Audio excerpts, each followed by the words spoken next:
funds into schools, jobs, and needs for a comfortable life. We need to revisit the use force practices and eliminate conduct that places suspects at extreme harm once in custody. As has been established, officers nationwide lack accountability. For an officer who knows that he can kill an unarmed black man or woman and only get paid desk duty as an assault, anything less than that is business as usual. We must change this reality and empower citizens of the communities being policed to hold their local forces accountable. It is important that we recognize that the systematic oppression that continues to marginalize our communities is not an accident. America was built on a system that is still doing its job.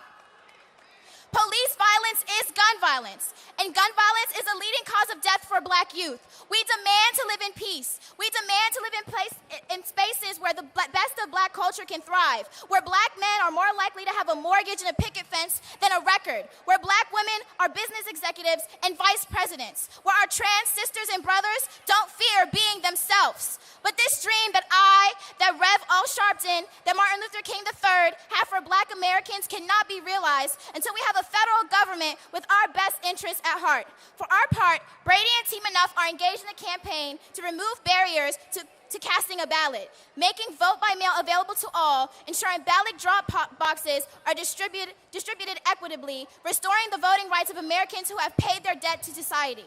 We have so much good trouble to get into. I want to thank the community organizers of National Action Network, and especially their organizer-in-chief, the Reverend Al Sharpton and Martin Luther King III, for the work that they do, not just today, but every day, and giving us a place at the table. As I returned from Louisville yesterday, where Breonna Taylor was brutally killed by LMPD, it is still clear that black women are still unprotected. As I stand here in pain from the aftermath of tear gas and rubber bullets, I realize that black women are still the backbone of this movement.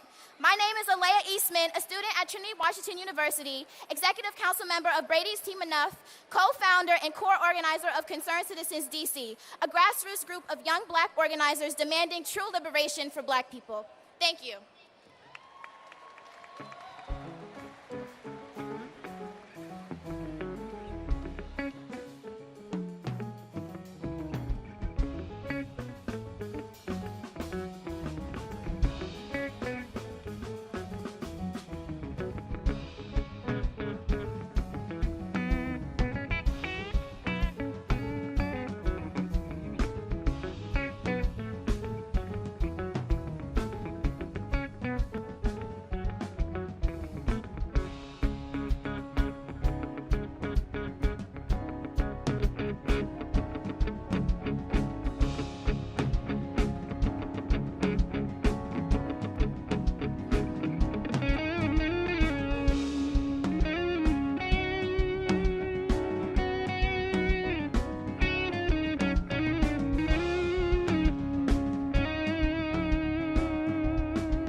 Our next speaker is Marcus W. King. He's the president of New Jersey's Teamsters Local 331. A second-generation Teamster, King has been a member since 1983. After he was asked to join the International Brotherhood of Teamsters as a field representative, one of his assignments included Local 331. The members of the local asked King to stay on, and King was successful in being elected president in 2009, re-elected in 2012, 2015, and 2018.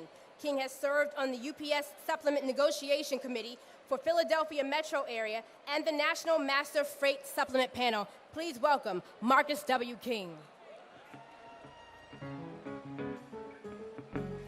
Good morning.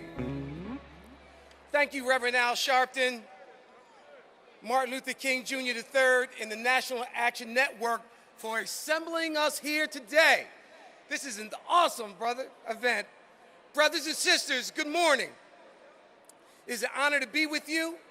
As the young lady just said, my name is Marcus King. I'm the director for the International Brotherhood of Teamsters Human Rights and Diversity Commission. And I bring you greetings on behalf of our General President, James P. Hoffa. The Teamsters Union have a long history of standing not only for members, but for those Americans who have been discriminated over and overlooked. For 57 years after the first March on Washington, the Teamsters have again stand with you proud to reaffirm our support for racial and economic equality in this country. The Teamsters brothers and sisters, black, white, men, women, all stood with Dr. Martin Luther King Jr. to fight for justice. And now we must finish the fight. We must finish this fight. We must complete the mission for genuine equality. There are forces out there working against us to dismantle the union and labor laws. They have circumvented civil rights laws in our courts. They have manipulated our elections to try to block our vote. They have denied us job promotion because of the color of our skin. They have stolen wages from us by perpetuating minimum wage standards that no one can survive on. Yes, they even are going after labor unions. They have tried to systematically strip away the voice to protect workers as we fight for fair wages, equal pay, good health care, and a decent pension for retirement. And now they're trying to separate American labor by putting a gap between the have and the have-nots. As it gets wider and wider, just look at Jeff Bezos, what he made this year.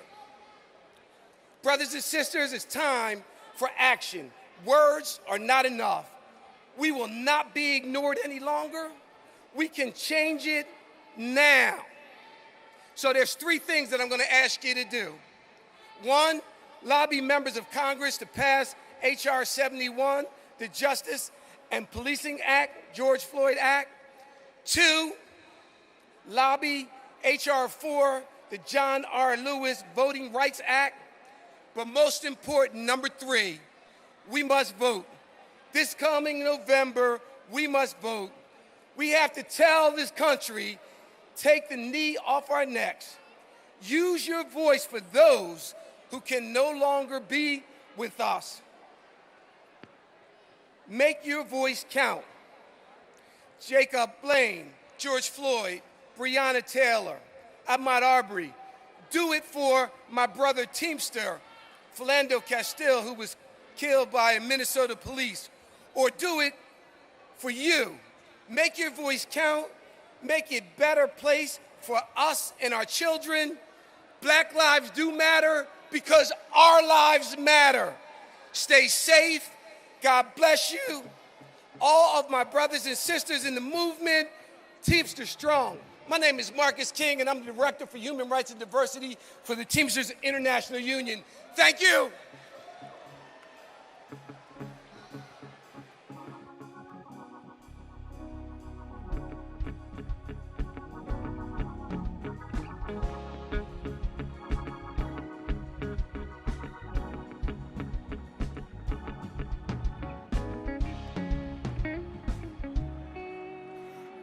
Next, we have Alan Roskopf, proudly co-authored the nation's first gay rights bill in 1970 and served as its chief lobbyist. In 2004, he formed the Jim Owls Liberal Democratic Club, which is a citywide LGBTQ organization serving all of New York City. New York Magazine dubbed him as Al Sharpton's ambassador to the gay community in the 80s, and he currently serves as secretary of the Civil Rights Museum, built in Harlem, New York, under the leadership of Reverend Al Sharpton. Let's give him a round of applause.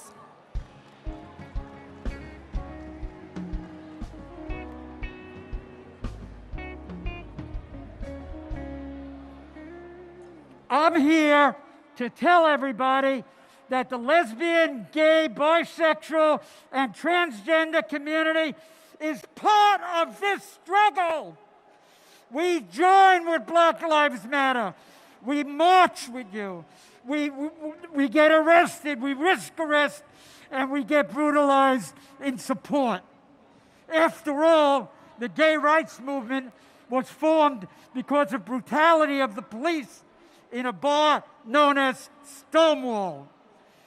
Until the black community is recognized as an equal community, until the police harassment, the police belittlement, the police shootings, and the police killings, we will stand united. We are all one. We want you to know that we will continue demonstrating. We will continue marching. We will continue to protest. We will continue to upset the power structure. We will continue to risk arrest. We will continue to be arrested. We will be part of this movement, and in all the demonstrations and protests in New York and across the country, you can see our rainbow flags and our rainbow banners. Black Lives Matter is one of the most important organizations and movement, one of the most important movements in this country and in history. I thank you all. I thank Reverend Al Sharpton and the National Action Network for putting this together and being such a good friend to the LGBT community. Together to victory, and vote out the racist in the White House and vote out his entire administration and his supporters. Thank you.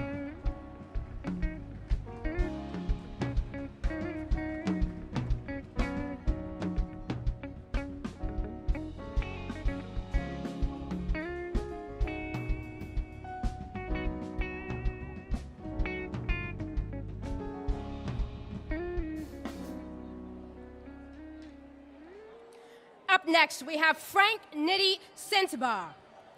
Joy, that's right. Frank brought his crowd. Joined by fellow activist Sandy Solo. He is a Black Lives Matter protester, activist, and lead organizer for the 2020 Walk from Milwaukee to Washington, D.C. Okay? To stand in solidarity with the National March on Washington, please welcome Frank Nitty Sensabaugh. Hello, I'm Sandy Solo from Milwaukee, Wisconsin. I'm here with activists Frank Nitty and Tori Lowe. We took a 750-mile trek across the country to get here. I'll let Frank speak on the journeys, some of the things we faced during this journey. But I'd like to thank all our Facebook friends who cash-apped us. I'd like to thank our photographers. I'd like to thank our videographers. I'd like to thank all the marchers who marched with us and all the caravan and the medic crews who came along with us. I love you, and God bless you. How y'all doing out there? My name is Frank Nitty, all right? They only gave me 2 minutes, so I'm not going to talk about my journey. I'm going to talk about what I came here to talk about, all right?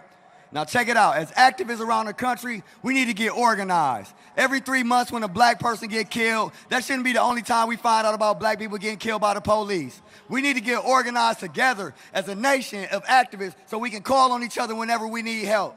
We need to demand change, not ask for change. They think this is a negotiation. This is not a negotiation. I came here to demand change. I'm tired. Are y'all tired?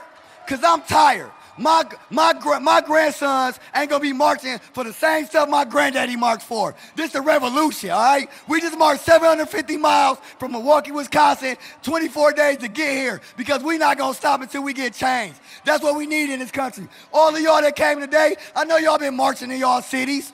I know y'all been marching. Don't stop marching. We gonna organize because they don't expect that. We gonna come together because they don't expect that. We gonna demand change because they don't expect that. We not gonna have our kids marching. This is it.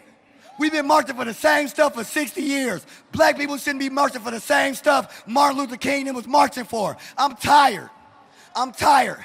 And I'm tired of asking for justice. I just want it to stop. We don't want justice. That's after a racist police do something to us.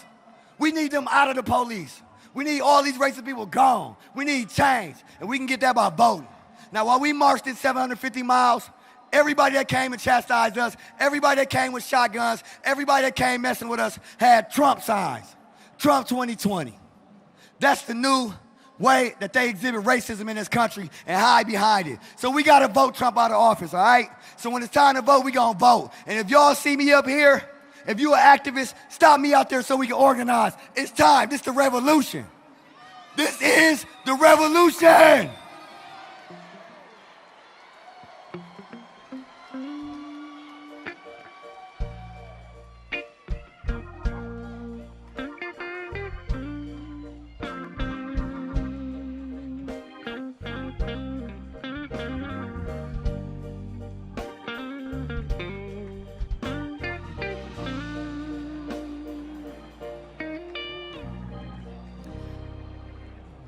Our next speaker is David Clooney. He's the executive director of the Black Economic Alliance, the nation's only coalition of business leaders and aligned advocates committed to economic progress and prosperity in the Black community, with a specific focus on work, wages, and wealth.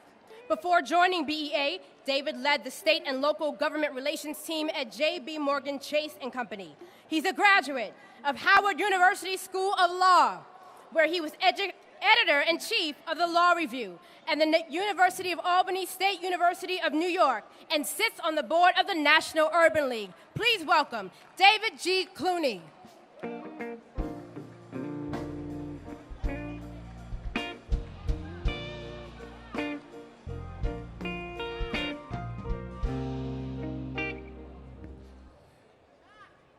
I'm David Clooney. I lead the Black Economic Alliance, a group of Black business leaders and allies dedicated to improving work, wages, and wealth for Black people. We know the 1963 March on Washington was a march for jobs and freedom. In over 50 years, the wealth gap between Black and white Americans has not changed significantly. In fact, by some measures, it's even wider today. But we're at an inflection point. It may have taken 400 years plus 8 minutes and 46 seconds to get here, but there is an increasing recognition that systemic racism continues to oppress Black people in every part of American life. So what do we do with this moment? Of course we need to continue to fight for social justice, but we also need to fight for economic justice from our elected leaders and in the business community. We need to fight for better work, wages, and wealth for Black people. That's skills training for the future of work, closing the Black-white pay gap, and building generational wealth for Black families. Right now, we absolutely have to vote.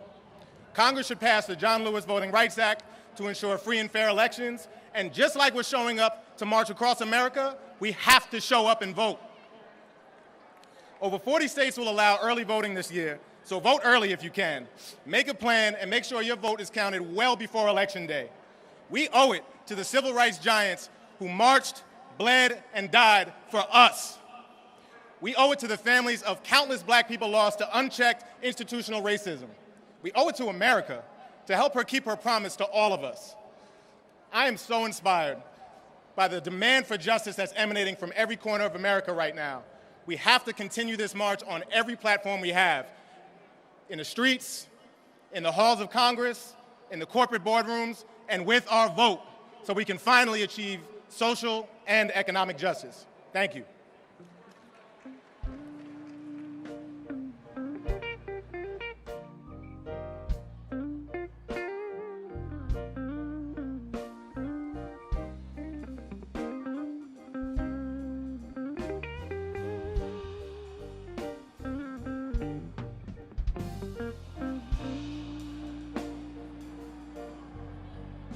Coming to the stage is Porsha Taylor. She's a brand builder, music lover, sport bike rider. Porsha Taylor is the founder of Black Girls Ride, a magazine and community originally launched as a place for women of color who ride, which has since grown to include all women. What inspired her to launch Black Girls Ride was the lack of representation that she saw when she started riding, especially long distance. When not developing brand campaigns, spinning at the hottest parties, or on her way up to, quote, occupy the gym, Porsha can be found rolling in her pink habaya. I know I said that wrong. I don't even ride.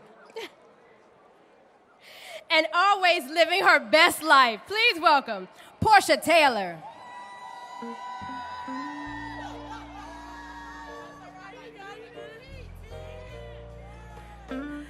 Good afternoon. I'm Porsha Taylor, and I'm here as a representative of Black Girls Ride. More than a magazine, we are a movement of women passionate about motorsports. Over 100 women rode across America to be with you here today. We are our ancestors' wildest dreams. Women of color on ground traveling across the land of the free. We are your mothers, your grandmothers, your aunts, your sisters, and your daughters. Our ride started Monday in Long Beach, California. As we rode through Texas, I thought about my soror, Sandra Bland, and how a simple traffic stop ended in her death. We all witnessed George Floyd's death as he cried for help, the heartbreaking death of Breonna Taylor as she slept in her home. And less than a week ago, Jacob Blake was shot 7 times in the back and paralyzed. With each act of senseless violence, we feel a stirring in our collective soul. When a call to march was issued, we knew it was time to mount up. We packed up our bikes and rode thousands of miles in protest against police brutality. We ride unapologetically for Black lives, and we raise our throttle hand in support of those on the front line of our struggle. We ride to ensure the freedom of our future leaders. We've come a long way, but our journey is not over. In November, Black Girls Ride will rev our engines. We will lead the ride to the polls and fuel the ballot boxes of this nation to choose a leader that will provide the unity our country desperately needs. We invite you to join in this and vote like your life depends on it. Thank you.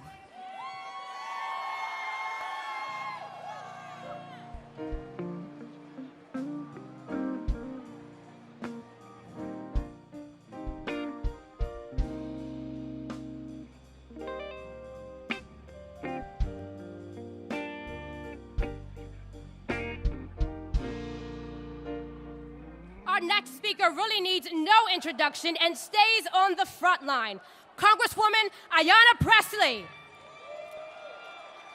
She's an activist, a legislator, a survivor, and the first woman of color to be elected to Congress from the Commonwealth of Massachusetts. Throughout her career as a public servant, Congresswoman Pressley has fought to ensure that those closest to the pain are closest to the power, driving and informing policymaking. Prior to her being elected to Congress, she served on the Boston City Council for 8 years and was the first woman of color elected to the council in its 100-year history. Please welcome Congresswoman Ayanna Pressley.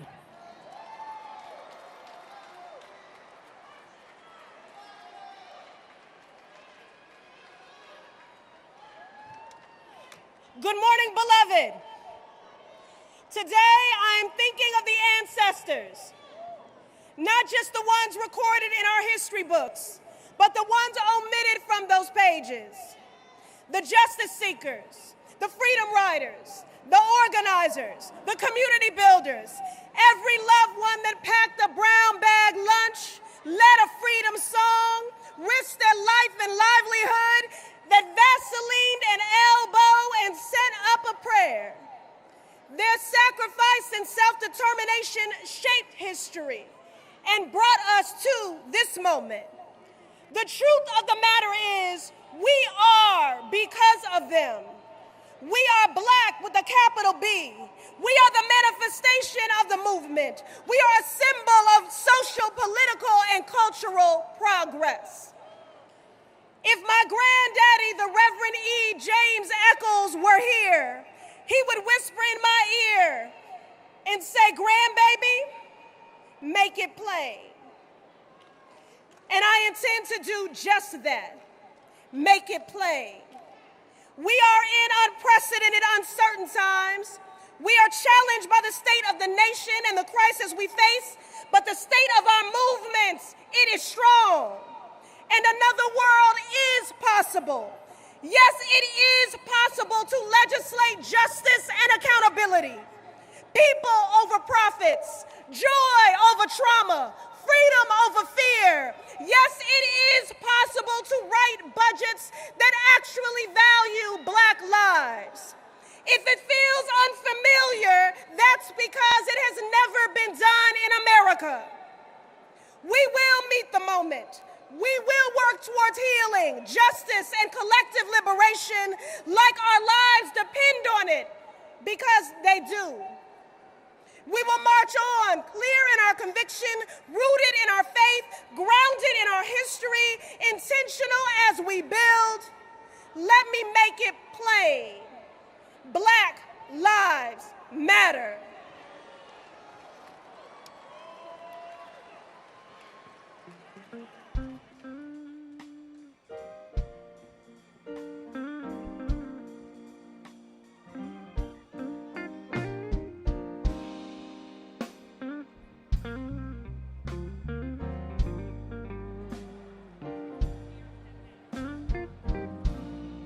Our next speaker is Representative Adriano Espione. Espione proudly represents New York's 13th Congressional District, first elected to Congress in 2016.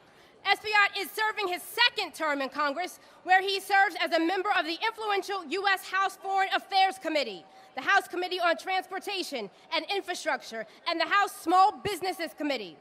Throughout his 10-year career in public service, the congressman has been a vocal advocate for protecting tenants, improving schools, and making serious, smart investments in economic development, job creation, environmental protection.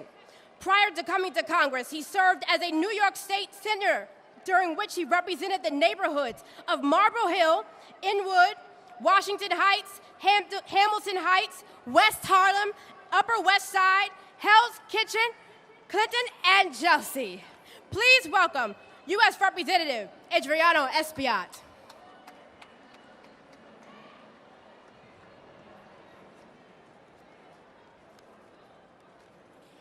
Good morning, everybody. Thank you, Reverend Al Sharpton. Thank you, National Action Network. Thank you all for being here on this great morning. I bring you greetings from Harlem, the capital of the African diaspora in the world. From East Harlem, the launching pad of the Latino experience in New York State. From immigrant Washington Heights, Hamilton Heights, Inwood, and working class Northwest Bronx. Over 50 years ago, the great Martin Luther King Jr. and John Lewis stood here and shared their dreams with all of you. Today, as the first formally undocumented member of Congress, I stand here with you today to say that yes, I am a man. That yes, we shall overcome. That yes, sí se puede. That yes, Black Lives Matter. And that yes, without no justice, there will be no peace. We come here today burying the scars and the wounds of 400 years of struggle, to say that whether your ancestors picked cotton or whether they cut sugarcane, we're all in the same boat right now. We must pass legislation to ensure that there is police reform. We must pass the pieces of legislation highlighted in the Harlem Manifesto against police brutality that are all included in the George Floyd Justice in Policing Act. Let's get rid of the chokehold. Let's get rid of the knee. We also must pass the John Lewis Voters' Rights Advancement Act to ensure that we all be able to vote. We must enact criminal justice reform. Let's do away with the death penalty. Let's do away with solitary confinement. Let's do away with mandatory minimums. I am a man. We shall overcome. Sí se puede. no justice, no peace, and Black Lives Matter. God bless you and keep the faith.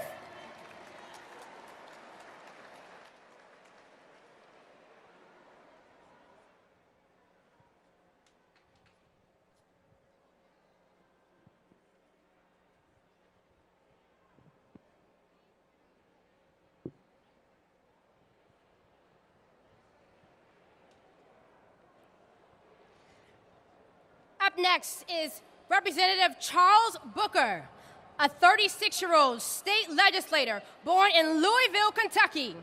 He successfully ran for State House in Kentucky in 2018, becoming the youngest African American in the House in more than 90 years, where he fought for common sense gun safety reform, prescription drug cost relief, voter protection and restoration in support of labor unions, for economic justice, against racial injustice, and more. Representative Booker recently founded Hood to the Holler, a 501c4 to capture the energy and infrastructure he built in his run to continue to build power, work on voter registration, and more, and to help positively transform our future. Please welcome Representative Charles Booker.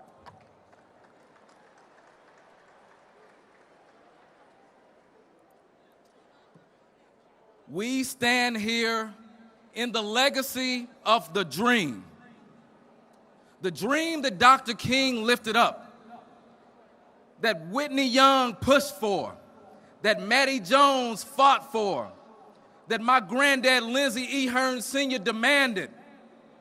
We're here today because we know that dream is not done. Because although they marched for us then, the cries we're hearing across the country right now, from Kenosha to Kentucky, from the hood where I'm from, to the hollers in Appalachia, to everywhere in between, those cries let us know we have more marching to do. And it is in this moment where we must rise up together. Because listen, we are built for this moment. We are on the shoulders of giants, but we must step off of those shoulders and lead ourselves. We are the dream, but we must turn that dream into demands. Demands for real justice, demands for humanity, demands for accountability, demands for an end to poverty, demands for an end to racism. And I am a living witness as the youngest black state legislator in Kentucky since the first one. And yes, I did stand up to run against Mitch McConnell. I am a personal witness that we are ready for this moment. We're built for the work we must do. And if we come together, all of us, if we stand united, if we march together, if we bend that arc together, there is nothing we can't do. There is no mountain we can't move. And there is no root of racism we cannot pull up. So we got to do it right now. We got to do it yesterday, so we definitely got to do it now. And I stand here as a young man in the legacy of a giant, Congressman John Lewis, who said 57 years ago some words that still ring true right now. We have to lift our voices together and say to America, wake up. Wake up, America. Because we can't stop, we cannot quit, and we cannot be patient. Let's win together. Let's fight together. Let's transform our future. Breonna, I'm representing you right now. Thank you all.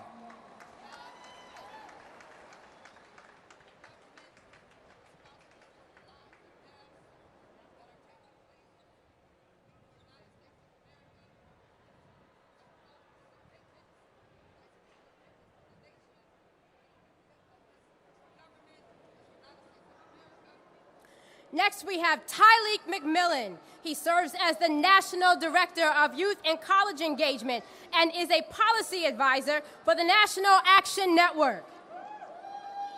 A recent graduate of North Carolina A&T State University, Tylek is a proud member of Phi Beta Sigma fraternity, the Eta chapter, and hopes to one day serve as a legislator on the Hill. Please welcome Tylek McMillan.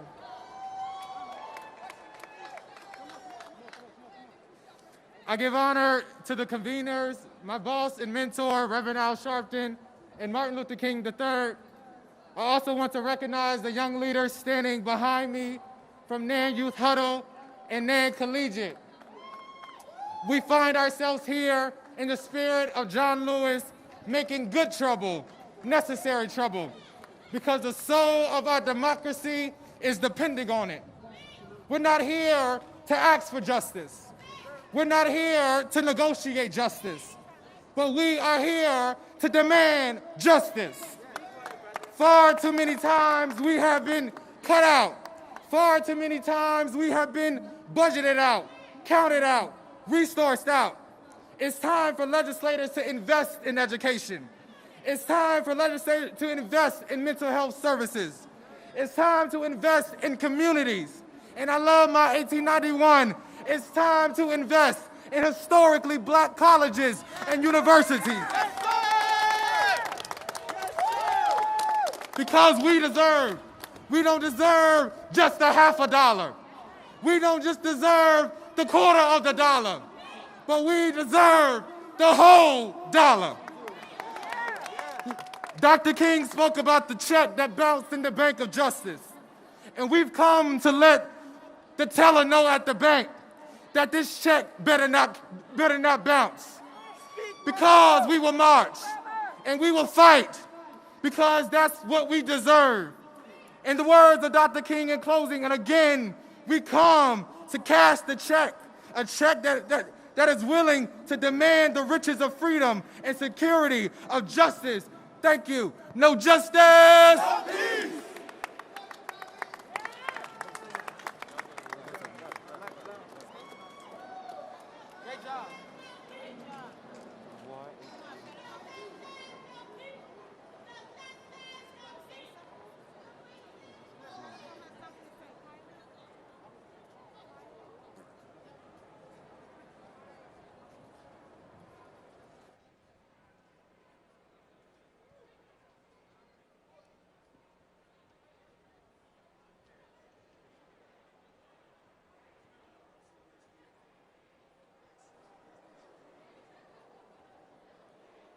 I hear you back there. No justice! No justice! That's just to echo you. Next up, we have Janet Murguia. As someone who has experienced the promise of the American dream firsthand, Janet has devoted her career in public service to opening the door to that dream to millions of American families. As a key figure in the Latino community, she continues this mission as president and CEO of Unidos US, a large national Hispanic civil rights and advocacy organization in the US. Welcome her to the stage.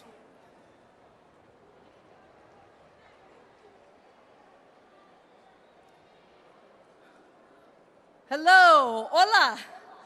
My name is Janet Murguia, and I'm president and CEO of Unidos US, the largest Latino civil rights and advocacy organization in the country.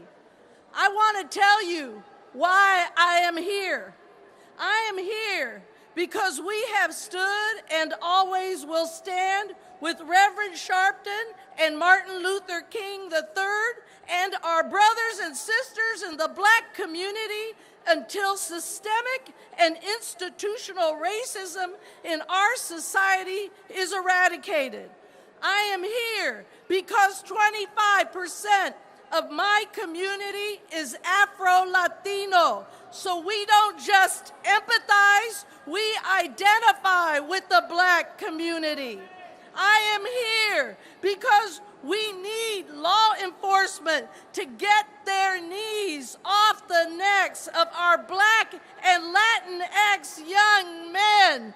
I am here because what we have seen in Kenosha, Wisconsin this week, a man shot in the back and paralyzed, peaceful protesters shot and killed by white nationalist vigilantes as the police have turned a blind eye, and silence from the man who holds the highest office in the land. That is immoral and unacceptable. I am here because our communities are bearing the brunt of a pandemic, both in lives and livelihoods. that is only getting worse yet. I am here because we have in common, what we have in common is far greater than what divides us. As Dr. Martin Luther King Jr. wrote to Cesar Chavez in 1966, our separate struggles are really one, a struggle for freedom, for dignity, and humanity. I am here because we must support the young people of every background here as they rise up, make their voices heard, and tell those of their generation about the America that they want to see. Because we must reject bigotry and hate and insist that our country live up to its ideals and the values that we share. I am here because I am standing on the shoulders of giants like Congressman John Lewis to say, your fight is my fight. Tu lucha es mi lucha. I am here because Black lives matter. Sí se puede. Adelante. Muchísimas gracias.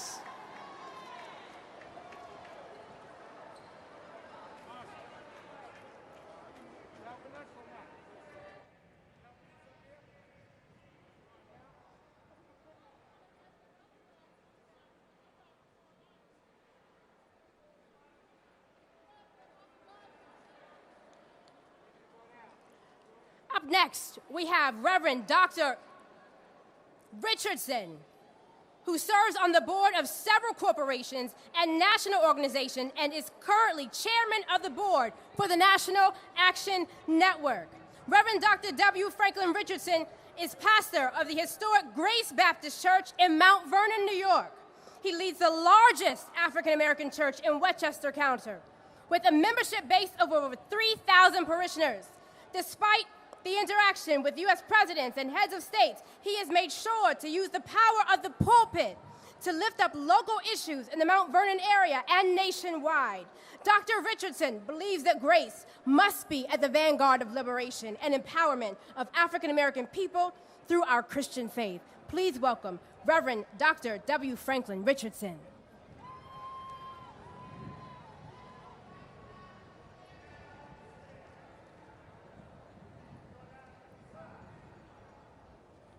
Good afternoon. Let's give ourselves a celebration. Look at how we've turned out in the midst of the pandemic, in the midst of all that's going on. This is important to us. We lay ourselves on the line because this is important.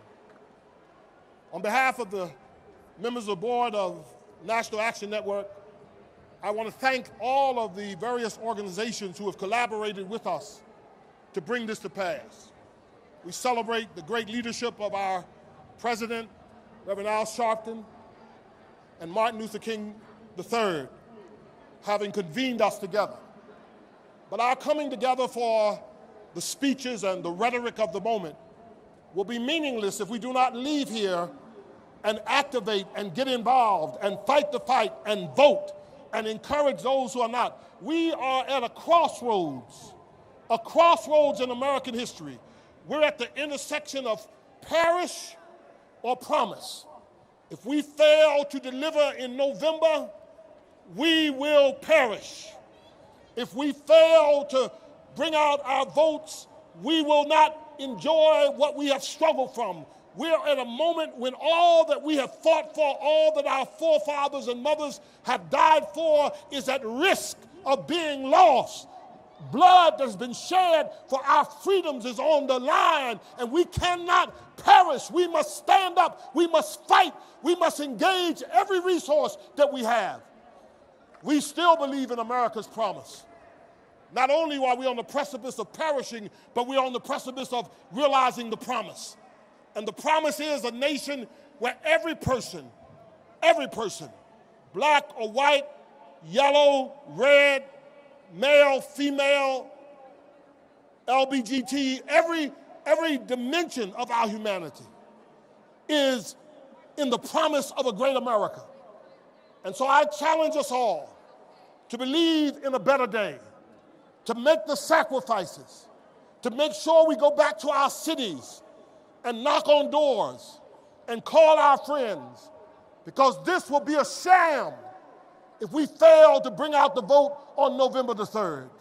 This will be mockery if we do not deliver ourselves to the polls. This will be a disgrace if we fail to engage our resources to deliver on our own behalf, and our forefathers and mothers who lay in the cemeteries will want to turn over in their graves if we fail to deliver in this moment and grasp what they fought for. God bless you. Let's go. Let's get this done. We're able. We're powerful. Use the UR code that's on the screen that talks about the Black Church 75, vote 75. All of us must be engaged. God bless you, and I look to see you in the near future at the victory celebration. God bless you.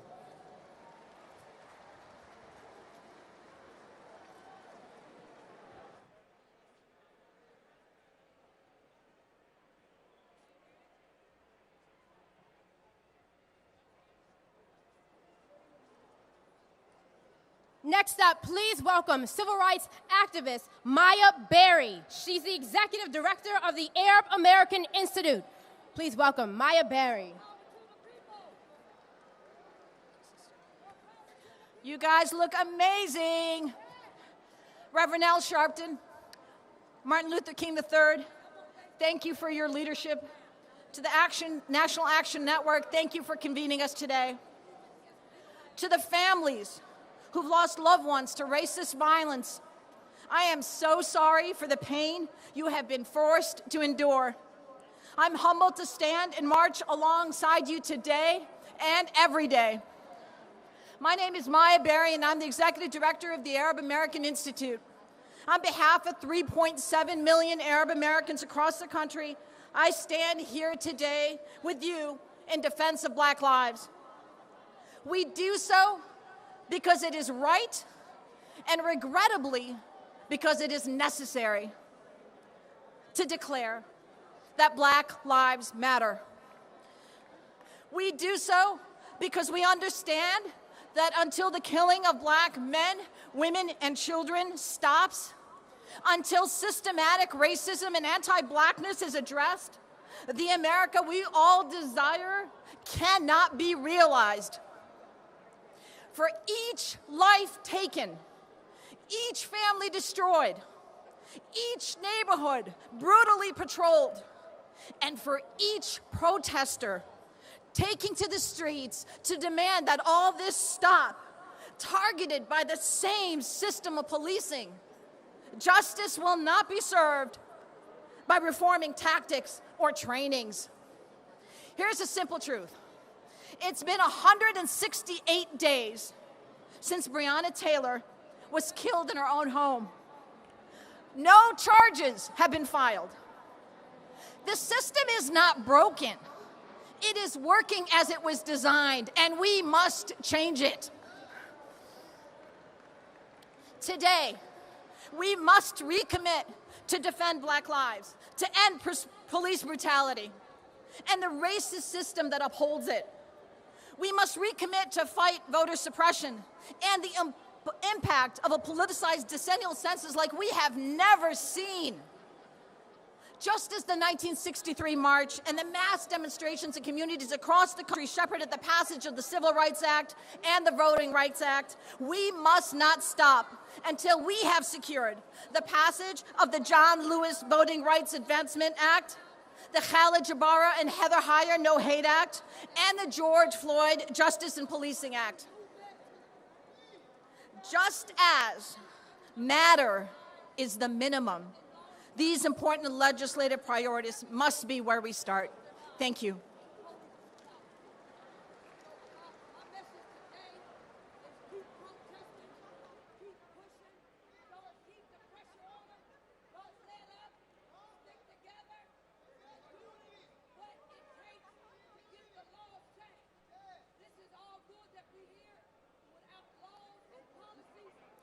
Please welcome to the stage Dr. Jamal Bryant. He's a visionary, civil rights activist, community organizer. Dr. Jamal Bryant combines sound biblical teaching, business acumen, and political insight to propel the body of Christ to action and greater levels of faith.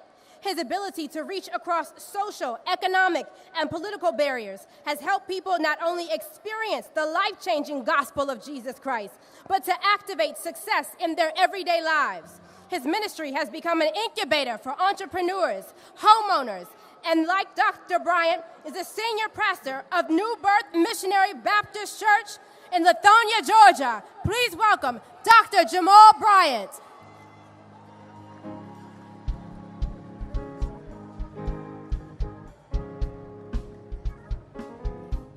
To our convener, organizer, and visionary, the man who God has anointed for this hour, Reverend Al Sharpton, we thank him for his courage and for his faith and for his distinction, as well as his commitment to civil rights down through the years.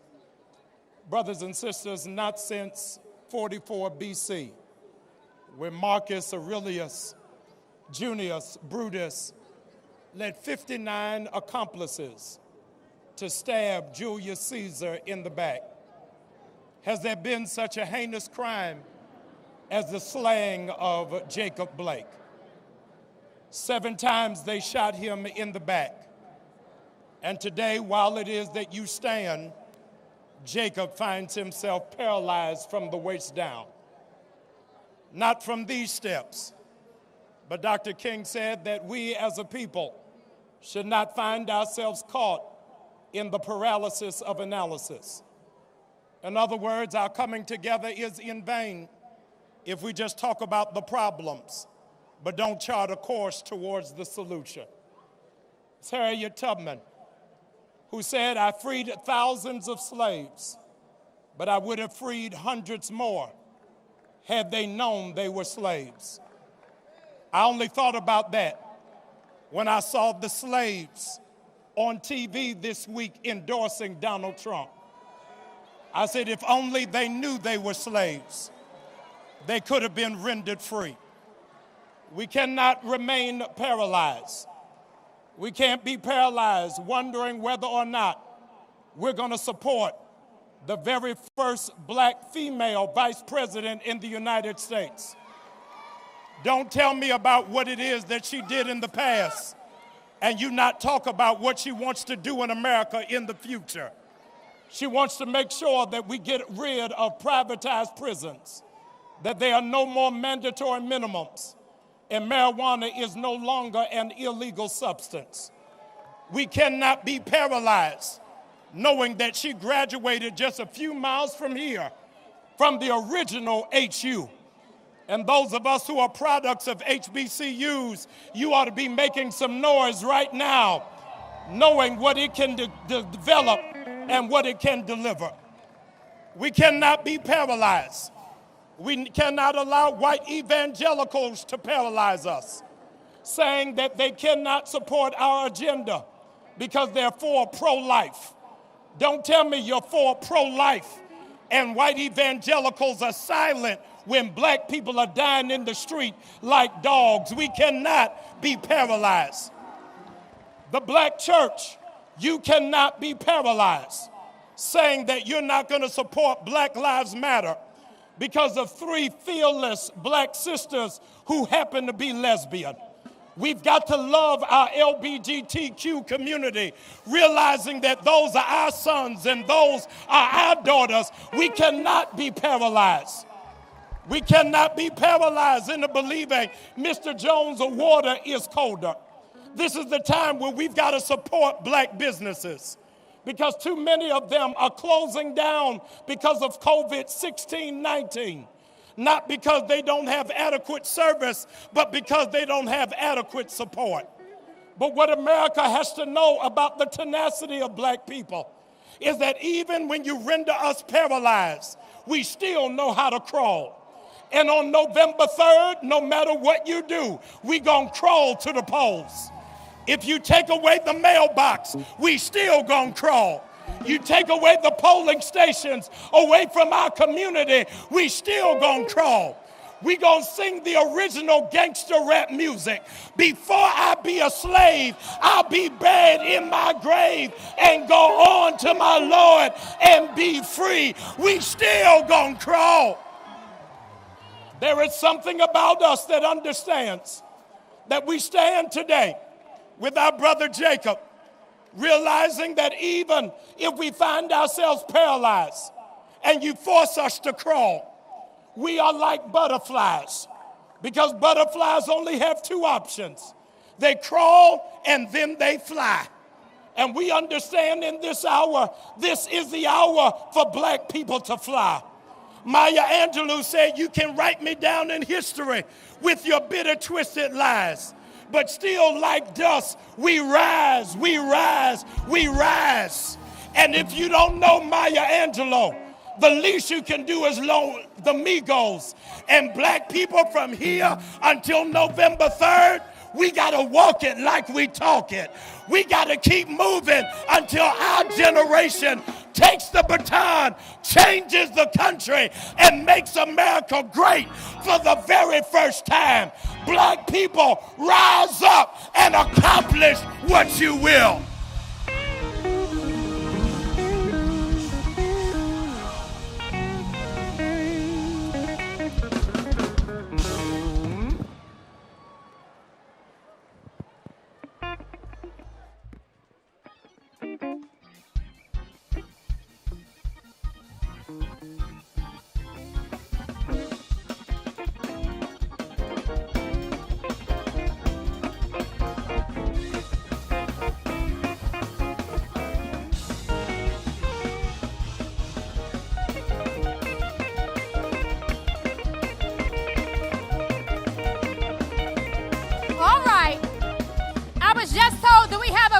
Of mothers from Georgia, are you in the house? Georgia came? All right. Next up, please welcome Congresswoman Sheila Jackson Lee. She is serving her 13th term as a member of the United States House of Representatives.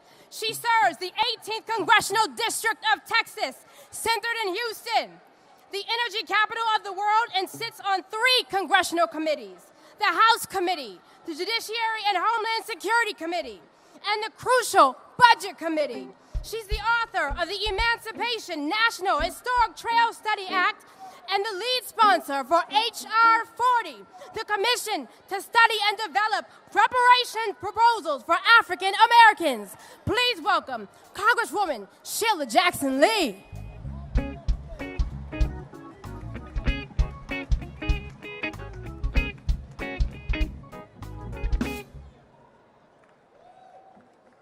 I am a black mother who happens to be a congresswoman. I'm a black mother who happens to understand that black lives do matter every single day of my life. Standing on these historic steps, grabbing on to the history of what the Lincoln Monument means to all of us who have a birthright in this nation to be able to live in dignity, I understand the words of Dr. Martin Luther King, who said that the Negro people have been given a bad check, a check which has come to be marked insufficient funds. Today we stop the insufficient funds and we put money in the bank because we've got to heal this nation.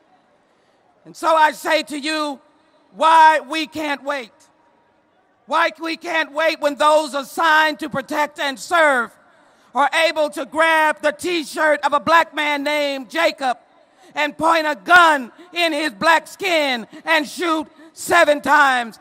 Why we can't wait. Why we can't wait when those who are assigned to protect and serve can take Big Floyd, put a knee on his neck and say, I can't breathe. And then we know that we have to change this nation when we have Breonna Taylor, Ahmaud Arbery, Trayvon Martin, Eric Garner, and Michael Brown, and many others. And so today we come to acknowledge that we ask America not to fear us.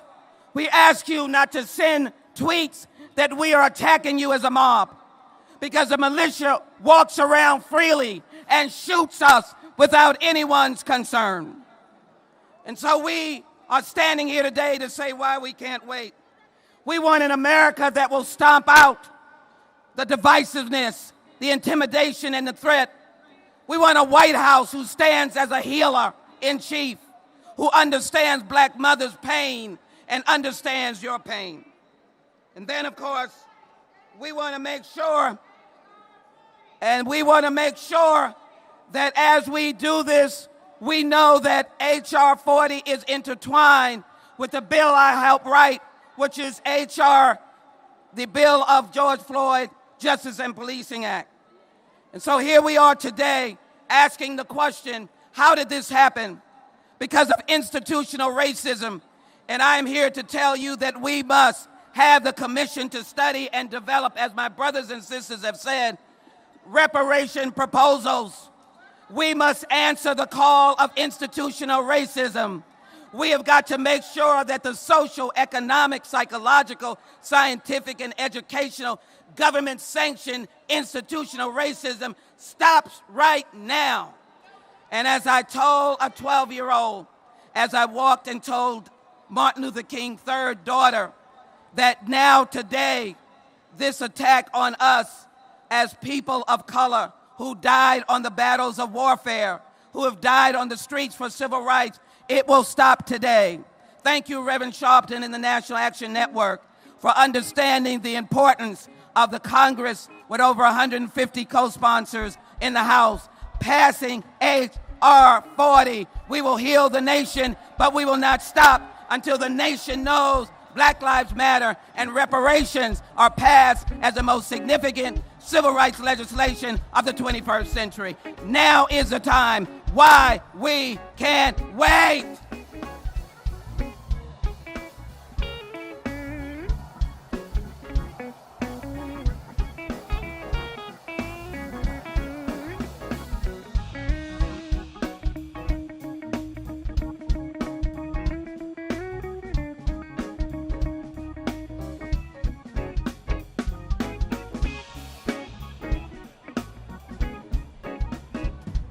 Reparations now. Let's hear it for Congresswoman Sheila Jackson Lee.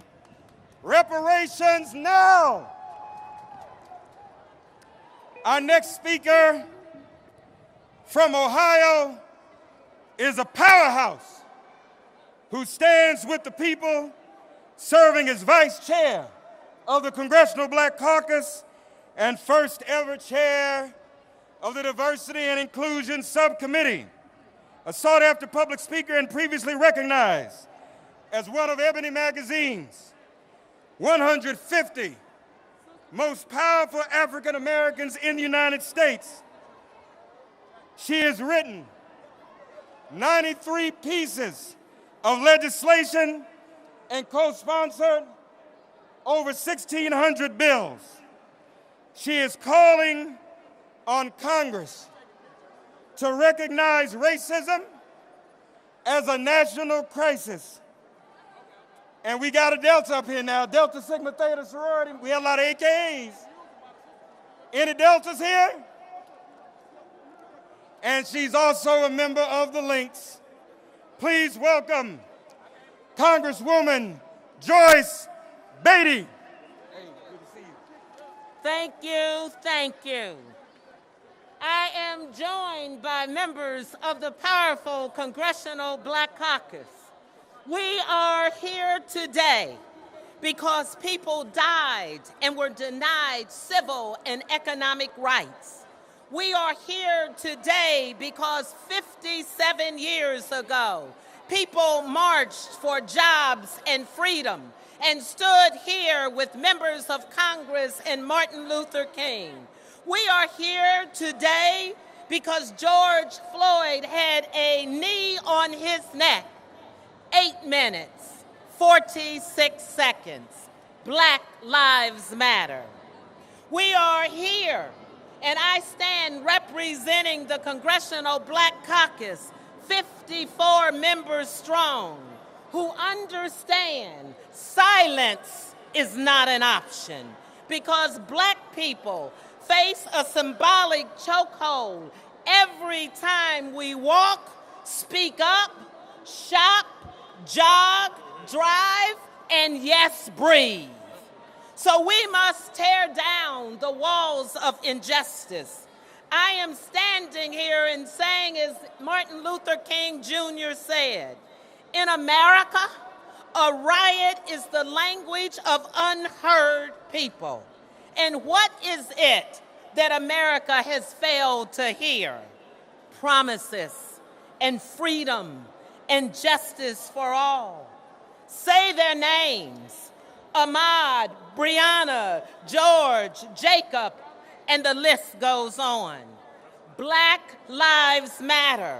So let us pass the George Floyd Justice in Policing Act.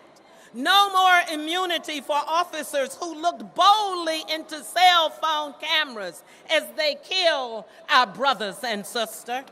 Mandatory databases. Tamar Rice would have lived to see his 18th birthday. A ban on chokeholds and no-knock warrants. Eric Garner and Breonna Taylor would still be alive today. We are pushing to recognize racism as a national crisis. We are fighting for jobs, housing relief, access to capital, and a reparations bill. No, it was the black men, the brothers of the Congressional Black Caucus, who wrote the First Step Act. Know that it is a powerful black man in leadership who leads the John Lewis voting rights legislation. Demand the Senate to pass the John Lewis Voting Rights Act that restores justice, dignity, and equal access to the ballot box.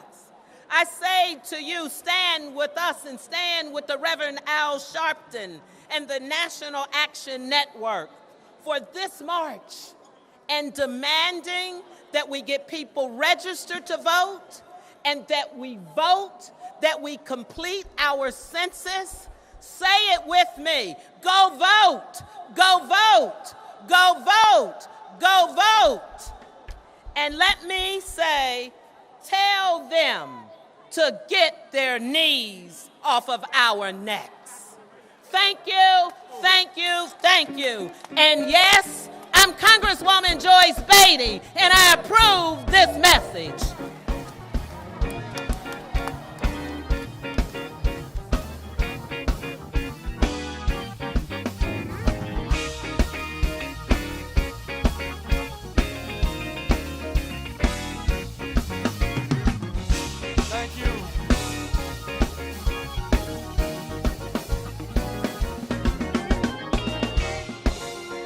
Thank you to Congresswoman Beatty. As we said before, going back to 1963, organized labor has been a part of this. Here is the president of the 1.7 million member American Federation of Teachers, AFL-CIO, which represents teachers, paraprofessionals, school-related personnel, higher education faculty and staff, nurses, and other healthcare professionals, local, state, and federal government employees, and early childhood educators. Please welcome the president of the American Federation of Teachers, Randy Weingarten, and she'll be joined on stage by Everett Kelly of the American Federation of Government Employees, and our brother Ken from the International Union, Ken Rickmadian of the International Union of Painters and Allied Trades. You all welcome them as they come. Organized labor, y'all. Give them a round of applause. Okay, Everett Kelly. Good evening, brothers and sisters. I want to thank Nan and Reverend Al Sharpton, Martin Luther King III, for convening this march. I'm here today to represent 700,000 men and women making up AFGE, American Federation of Government Employees. It is an honor to be here. We are a diverse union. We're from all across the country, all ages, all abilities. We provide every single type of service to the American public. What unites us? Well, what brings us together is one big labor union. FGE, we believe in fairness. We believe in due process. FGE believes that every American deserves a good job and every American deserves decent pay and full benefits. Every single person deserves that. FGE believes in universal health care. We believe in universal housing, universal education, universal and equal justice under the law. We believe in the VA system, Social Security, and all the programs of the federal government that make people live better. We believe that the government should be a force for good, that the government should protect us and not scare us, not suppress us. So we are here today to let you know that we will stand with you. Can we do this together? Can we do this together? If we can do this together, let me hear you say together. When I was a little boy, I used to hear my grandmother say that I don't feel no ways tired. I didn't understand it then, but I sure understand it now. I don't feel tired. I'm ready to march. I'm ready to move. I'm ready to make a difference. Let's change this country. Thank you. McMillan from IUPAT. IUPAT's in the house? Where you at? Somebody say something. I'm Ken McMillan, General President of the International Union of Painters and Allied Trades. We're a building trades union. You may think it's unusual for us to be here, but with me, growing up with a father, with a mother who looked like me, Black Lives Matter, don't they? Black Lives Matter? Black Lives Matter. I stand on the shoulders of my father and all black tradesmen who fought for better wages and conditions. Without their fight, I wouldn't be here today. Recently, we celebrated the 100th anniversary of IUPAT Local 1332. You may not think much about that. That's one of our unions that was a traditional African American union, formed over 100 years ago because they couldn't be in the regular union. But 100 years later, still up and fighting and a part of our organization. This is an opportunity for us because when I see the street, I don't just see people who look like me. I see America. And this is our opportunity to go forward and our opportunity to grow and our opportunity to have the country that has the vision that we have. All lives matter, but Black Lives Matter on top. Black Lives Matter first. Somebody say it, it's easy. Black Lives Matter. 7 bullets in a man's back at point range. A knee pressed into a man's neck for 8 minutes. How much pain must black people endure? When will justice prevail? When is enough enough? There is pain in this country, in Louisiana and Texas, after another hurricane, in California, in the midst of raging fires. Across the country, Donald Trump, with 180,000 people dead from COVID. And in so many families' hearts over the shooting of Jacob Blake, there is pain. So, Reverend Sharpton, how many times over how many decades have I and my union joined in this journey for justice? The 63 March started as a labor march for jobs and justice. A. Philip Randolph and Byron Rustin invited Martin Luther King Jr. to speak that day. And King said, "We've come to dramatize a shameful condition." That shameful condition, prejudice, discrimination, economic inequality, has not been cured. It's been metastasized. Underfunded schools, voter suppression, substandard housing, healthcare, and transportation, insufficient wages, high unemployment, discriminatory policing, mass incarceration. Black Americans who, whether from their higher rate of deaths from asthma or from COVID, have been struggling to breed long before Eric Garner and George Floyd were suffocated at the hands of authorities. Justice and freedom must apply to all. The fight for opportunity and freedom must be all of our fights. And those of us who are white, we need to be real allies, real listeners, and real supporters. My synagogue's credo is the Psalm, and I quote, that the stone which the builders rejected has become the cornerstone. There is room for all of us, but we must call out those who cling so tightly to their privilege that is an oppressive tool against equality. So, my friends, my colleagues, November 3rd is coming. We need to get in good trouble. We need to vote. We need to have hope. We need a president who will sign the bills that the House has passed to make this country more fair, more just, more equal. That is our job this day and every day. Thank you. Recognize the Postal Union.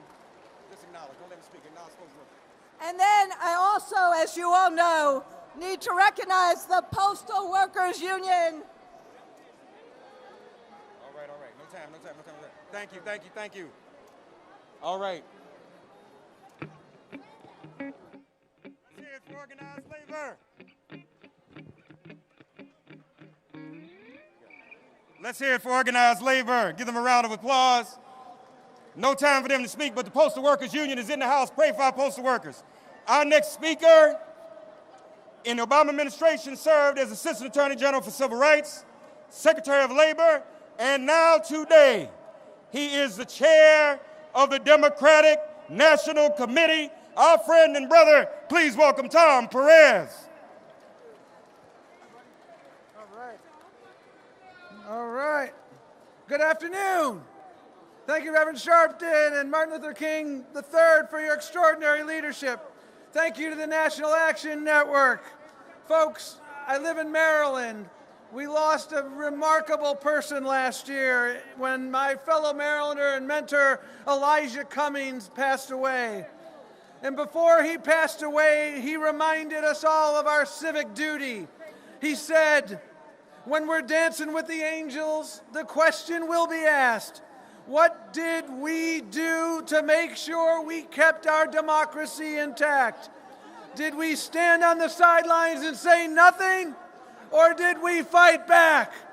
Did we fight back for justice? Did we fight back for equality? Did we fight back for Black lives? By being here today, you are answering all those questions with a resounding yes. We are all fighting back, but our fight cannot end here. Just as we march to this mall, we must march to Congress, to the United States Senate in particular, to demand passage of the John Lewis Voting Rights Advancement Act and the George Floyd Justice in Policing Act. Just as we march to this mall, we must march to the ballot box or the mailbox to demand the leadership we deserve. And we must exercise the right that protects all others, the right to vote. As you well know, our nation is hurting right now. Our African American communities are hurting.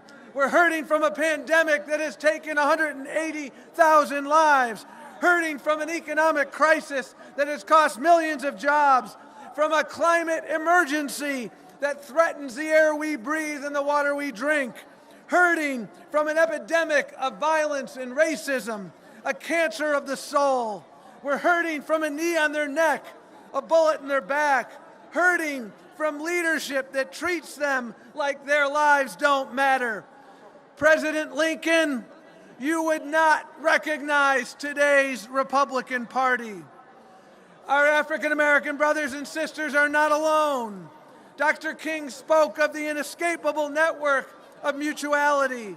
In this moment of crisis, so many Americans are bound together in the mutual struggle for justice, dignity, and opportunity.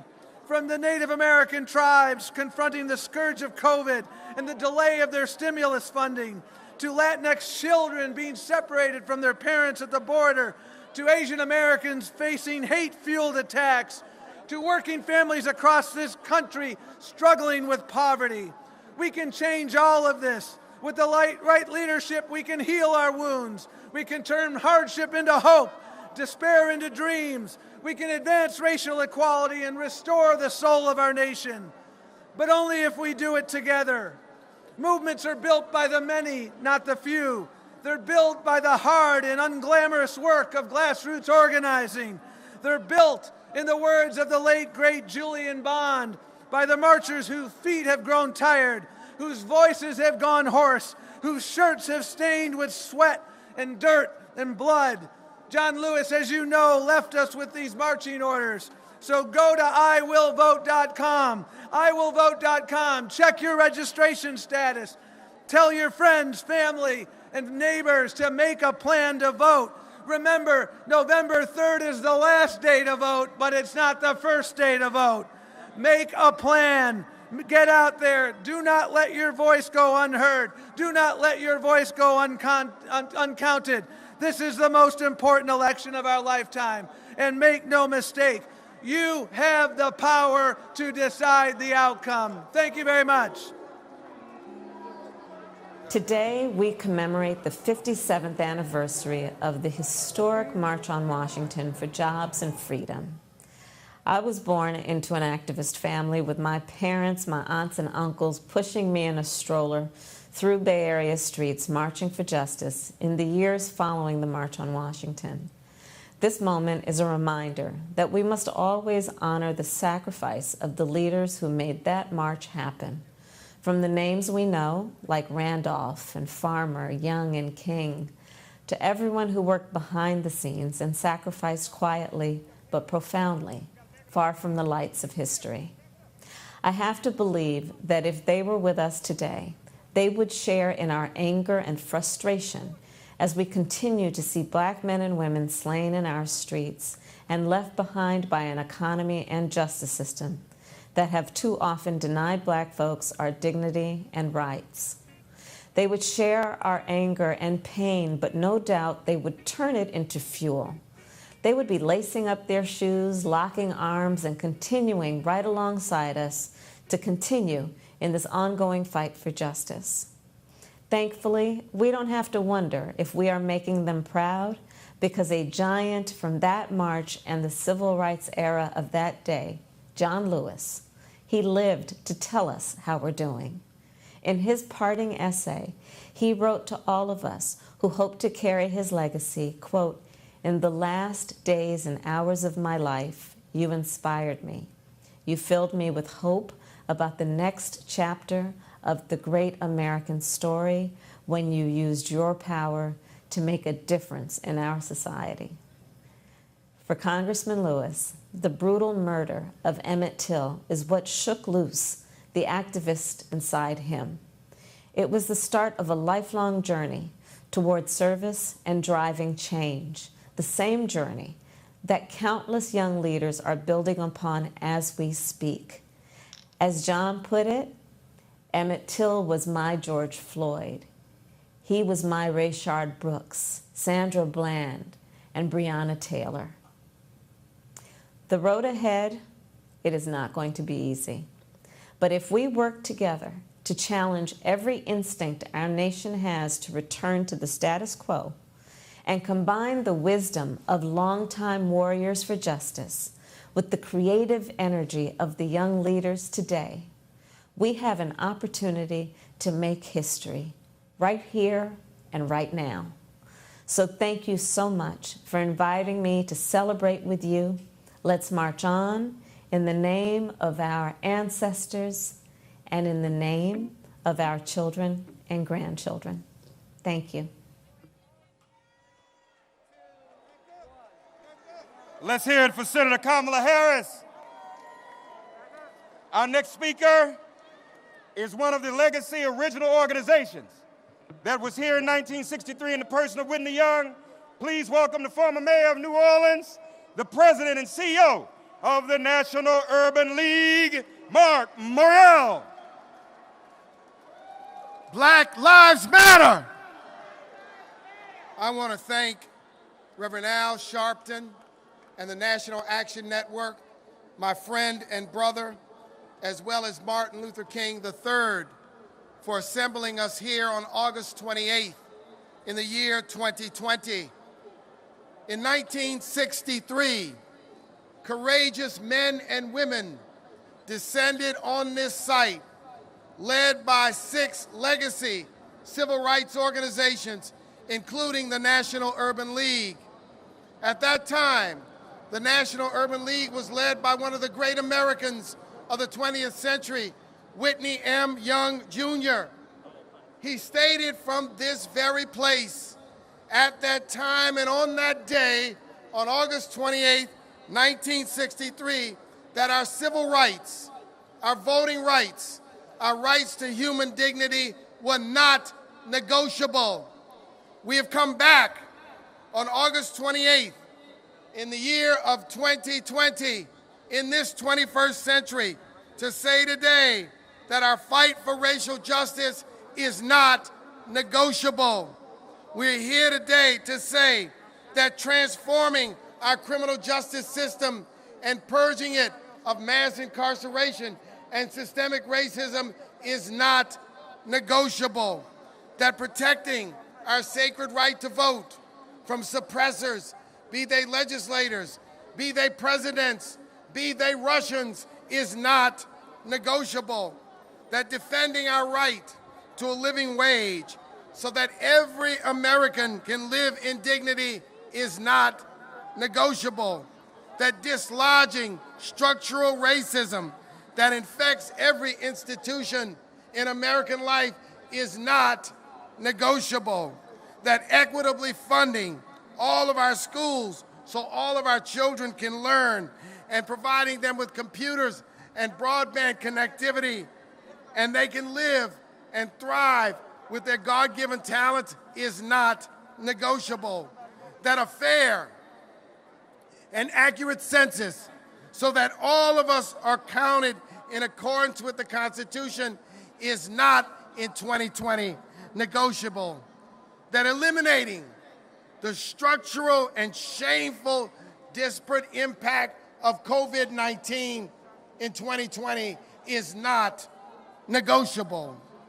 That reforming police, both police policies and police culture, and reallocating funding to summer jobs for youth, to mental health services, to homeless services, and to end the violence against our black man is not negotiable. Hands up, I can't breathe. Hands up, don't shoot. In 1963, when they gathered on this site, brothers and sisters, just a few weeks before they gathered, that great civil rights leader, Medgar Evers, was assassinated on the front lawn of his home in Jackson, Mississippi.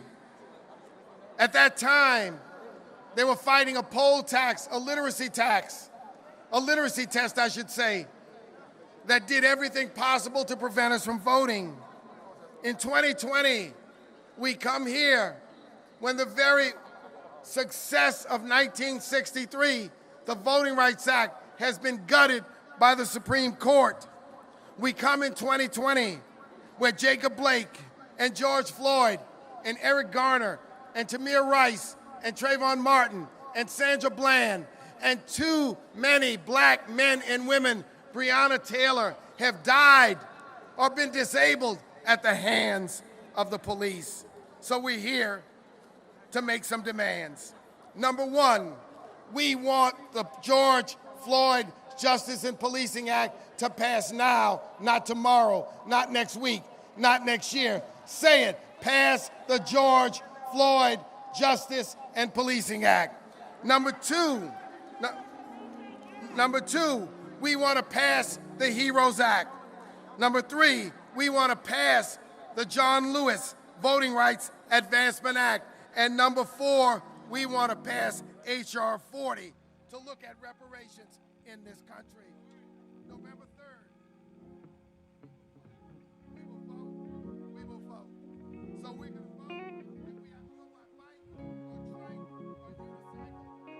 walk, if we have to run, if we have to, we will vote.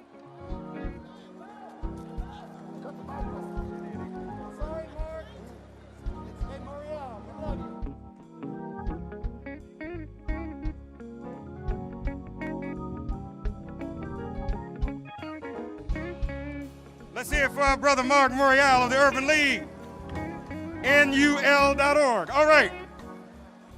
Here to introduce the man who is the namesake of the person who spoke here August 28, 1963. Here to introduce one of our men of the hour, Martin Luther King III, is none other than the congressman representing the 9th Congressional District of Texas, Congressman Al Green.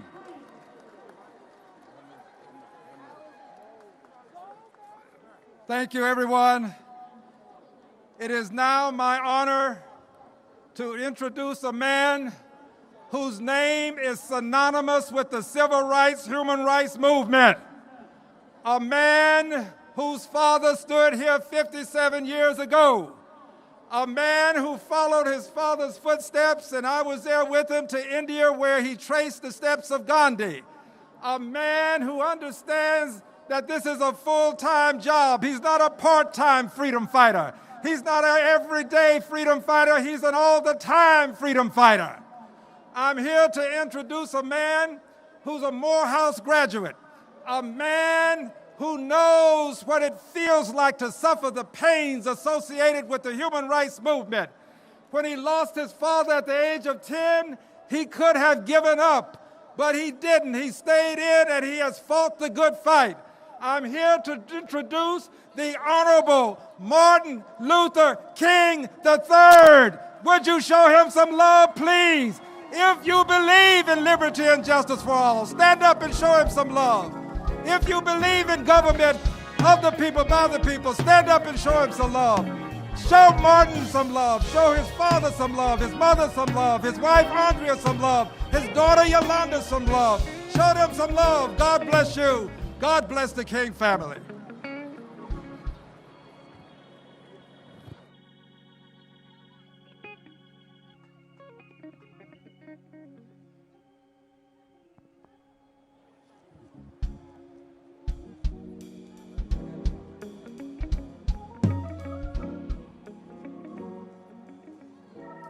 Good afternoon.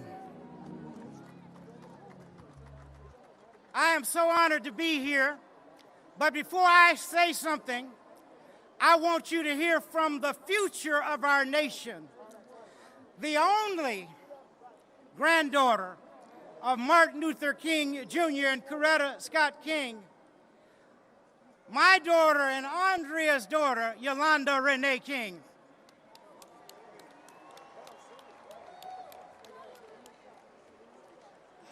Should I roll this? Okay. Some of you may remember that 2 years at the March for Our Lives, I said, spread the word. Have you heard? All across the nation, we are going to be a great generation.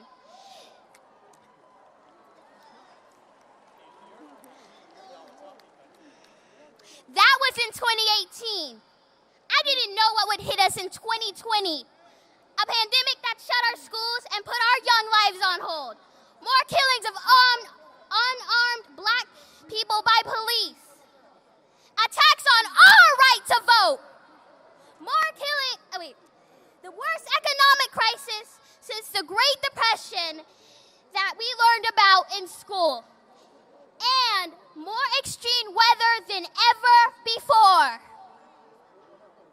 But great challenges produce great leaders.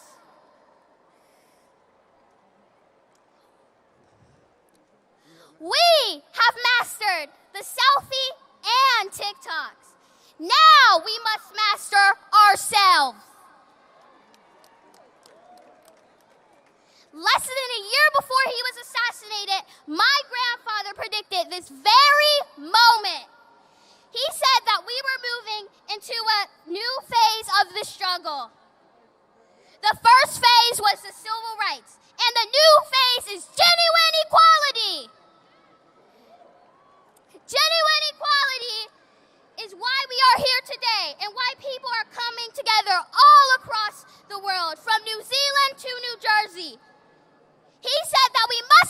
forget the days of Montgomery. We must not forget the sit-ins movement. We must not forget the Freedom Rides, the Birmingham movement, and Selma. Papa King, we won't!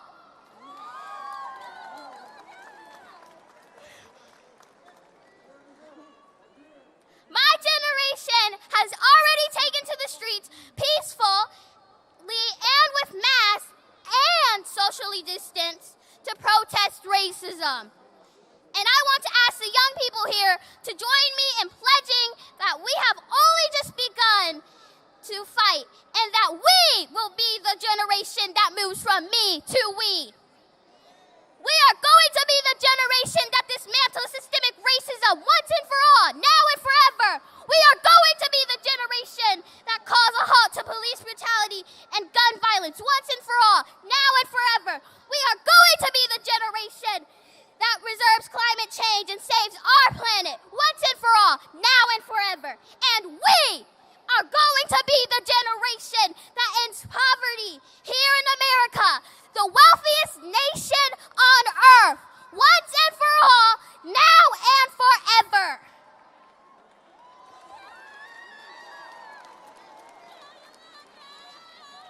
We are the great dreams of our grandparents, great-grandparents, and all our ancestors.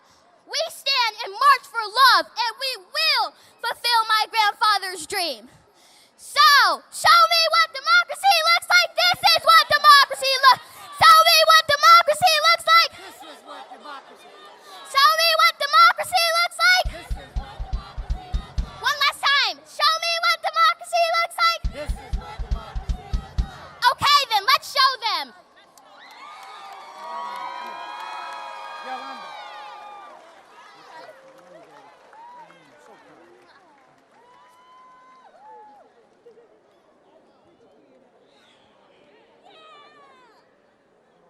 A proud dad. Let me thank God that we've been able to assemble today,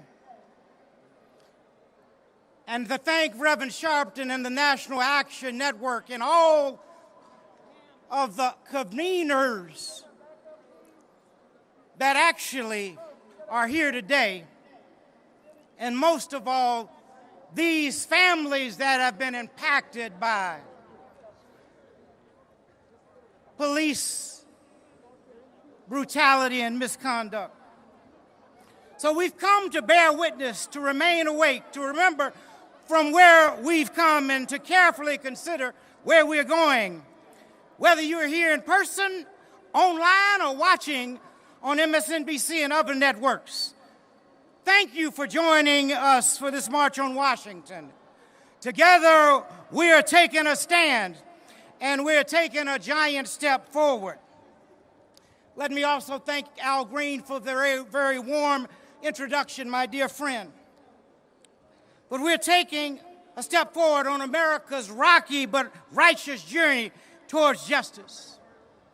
August 28th is a day to remember the triumphs and tragedies that have taken place in our historic struggle for racial justice. Today, we commemorate the March on Washington to Jobs and Freedom in 1963, where my father declared his dream. But we must never forget the American nightmare of racist violence exemplified when Emmett Till was murdered on this day in 1955, and the criminal justice system failed to convict his killers. 65 years later, we still struggle for justice, demilitarizing the police, dismantling mass incarceration, and declaring and determinedly as we can that Black lives matter. In our struggle for justice, there are no permanent victories. For on this day, 12 years ago, I was honored to address the Democratic National Convention in Denver. And on that night, on that evening in the Mile High City, our spirits were soaring as the Democrats nominated Barack Obama, who would go on to become the first African-American president of these United States. But the progress we celebrated then is imperiled yet again. And now we must march to the ballot box and the mailboxes to defend the freedoms that earlier generations worked so hard to win. In so many ways, we stand together today in the symbolic shadow of history. But we are making history together right now. We're marching with the largest and most active multi-generational, multiracial movement for civil rights since the 1960s. From high school students to senior citizens, black as well as white, Latino, Asian American, Native American, Pacific Islanders, Americans are marching together, many for the first time, and we're demanding real, lasting, structural change. We are marching together for time-honored goals and in timely ways. We are courageous, but conscious of our health. We are socially distant, but spiritually united. We are masking our faces, but not our faith in freedom. And we are taking our struggle to the streets and to social media. The nation has never seen such a mighty movement, a modern-day incarnation of what my father called the coalition of conscience. And if we move forward with purpose and passion, we will complete the work so boldly began in the 1960s. We're marching to overcome what my father called were the triple evils of poverty, racism, and violence. And today, those evils have exacerbated 4 major challenges that currently face our country. First, COVID-19 tragically has killed more than 175,000 Americans, disproportionately African American, Latino, and low-income people in every background. Second, more than 30 million Americans are unemployed again, disproportionately people of color. COVID-19 has laid bare the structural and racial inequalities in our economy that kept too many people trapped in the debt and poverty. Third, police brutality and gun violence are killing so many unarmed African Americans. Today, we march with their families and we say their names: George Floyd, Bohem Jean, Breonna Taylor, Eric Garner, Michael Brown, Tamir Rice, Yusef Richardson, Terrence Crutcher, Trayvon Martin, Ahmaud Arbery, Elijah McClain, and so many others. And fourth, our voting rights are under attack. We must vigorously defend our right to vote because those rights were paid for with the blood of those lynched for seeking to exercise their constitutional rights.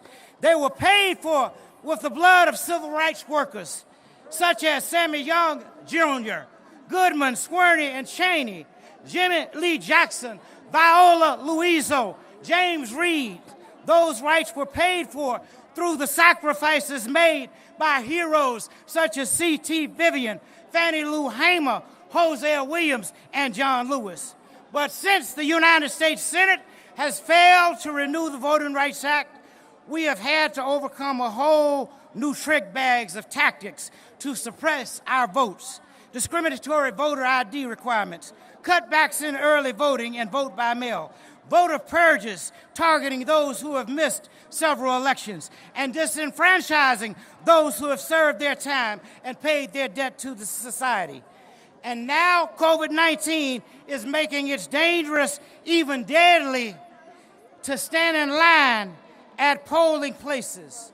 We shouldn't have to risk our lives to cast our votes. We need to be able to do what President Trump does: vote safely by mail.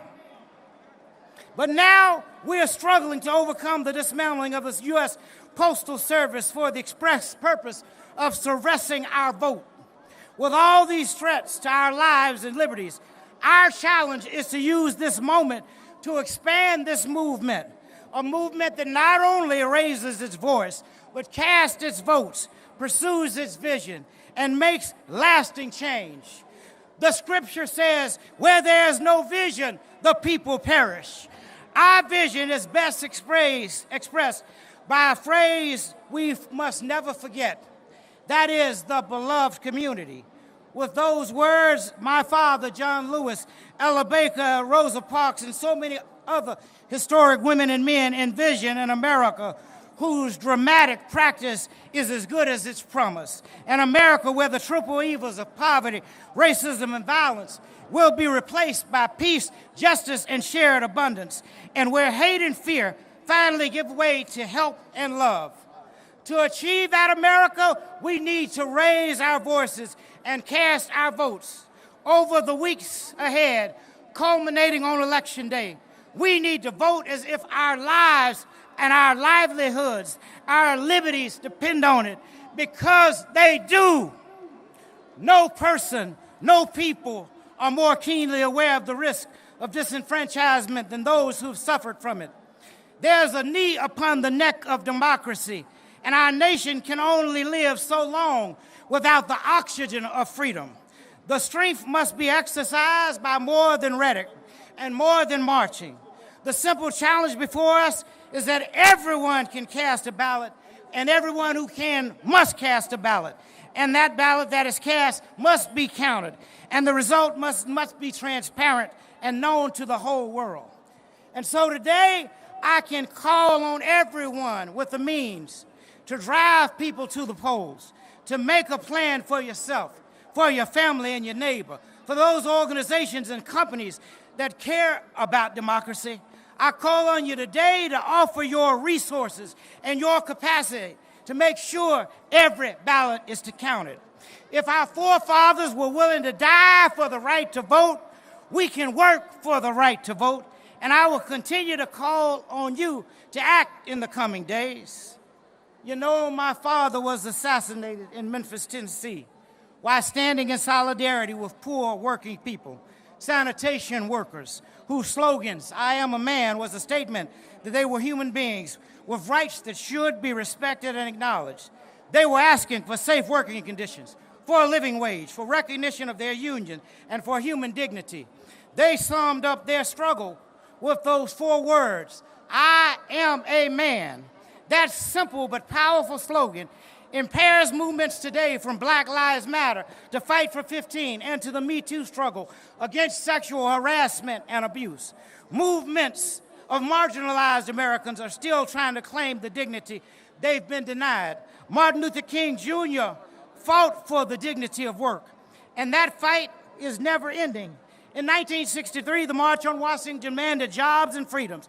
In 1968, the Memphis sanitation strike workers demanded, and the Poor People's Campaign insisted that working people should not live and labor in poverty. Those fights foreshadowed our struggle today to make the minimum wage a living wage, not a poverty wage.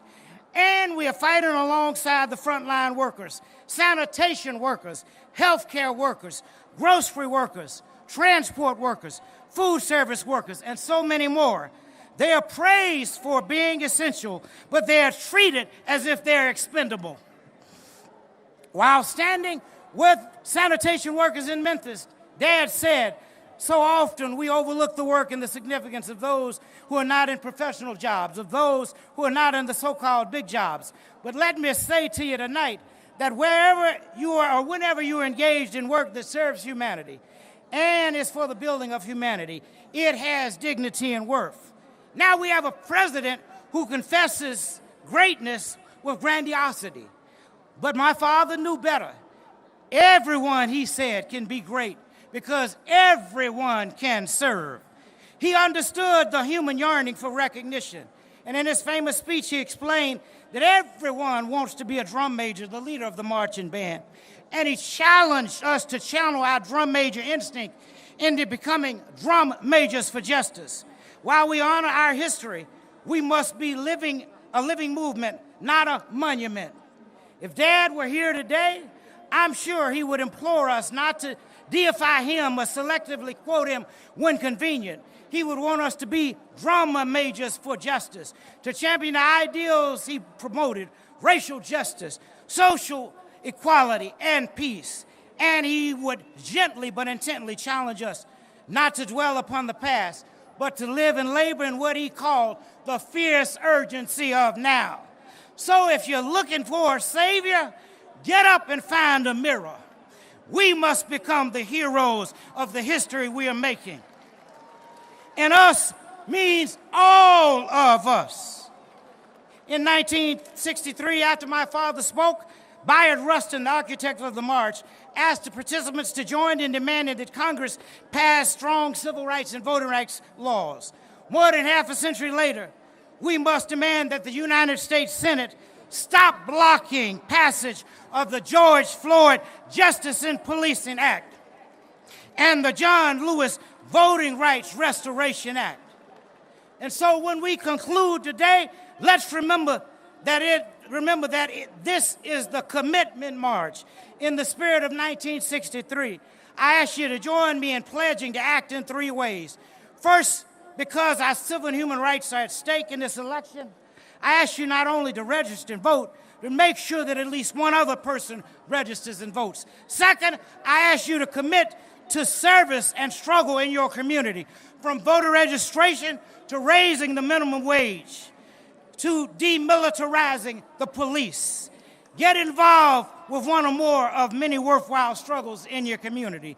And third, I ask you to pledge, as my father and John Lewis did, to get into good trouble and do it nonviolently. Remember that in the fight against injustice, nonviolence doesn't mean passive acceptance. It means peaceful resistance. We must come together and join with the Black Lives Movement to raise our voices and say enough is enough.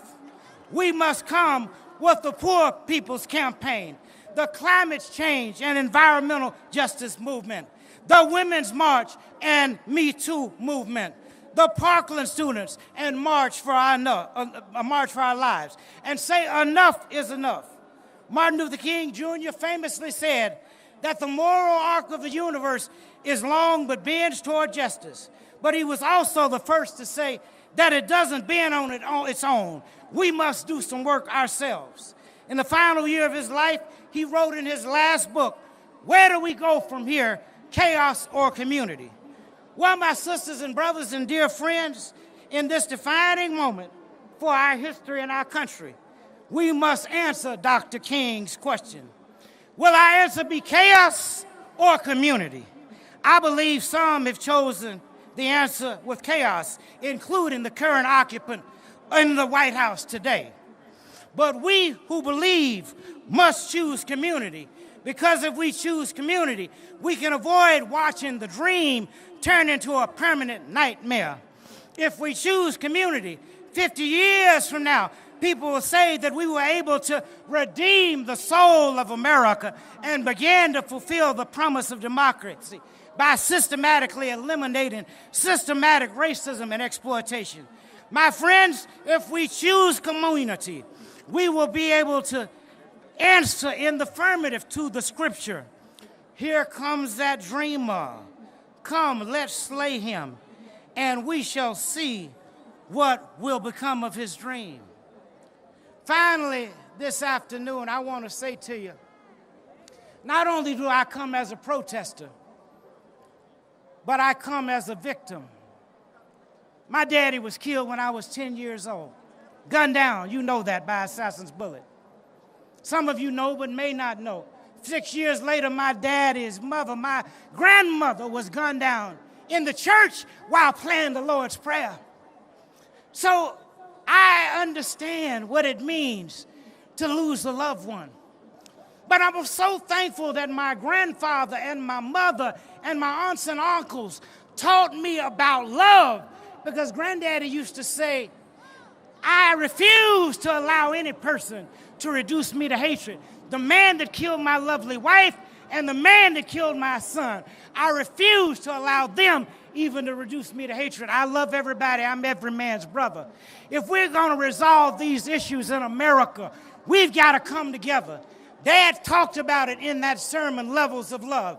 He talked about all of them. I'm only going to talk about the highest level of love. That love that seeks nothing in return. That love that is totally unselfish. You love someone if they're young, you love them if they're old. You love them if they're black, you love them if they're white. You love them if they're Native American. You love them if they're Hispanic or Latino American. You love them if they're African. You love them if they're Asian. You love them because you know that God calls you to do that. And if we're going to resolve all of these conflicts and crises in America, we got to find a way to do it in love.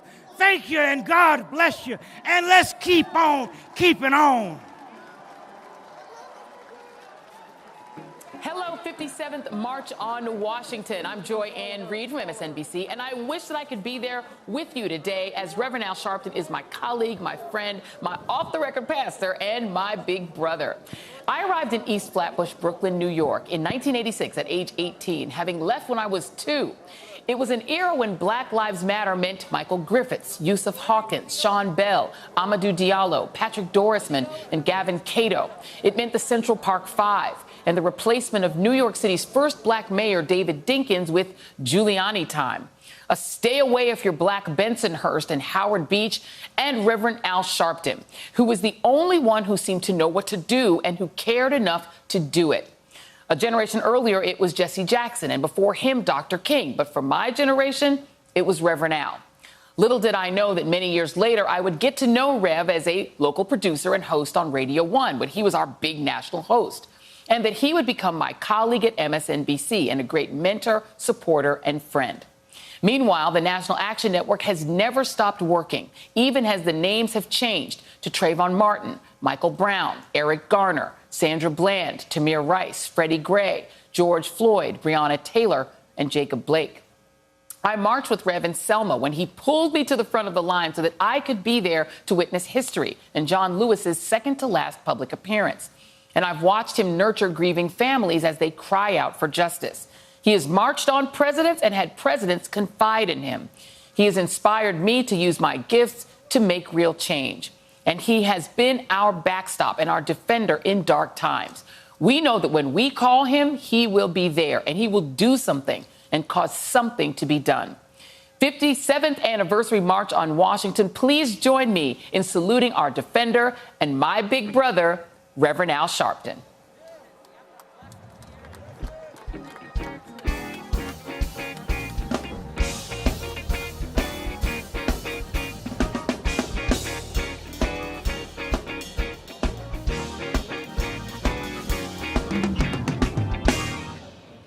No justice.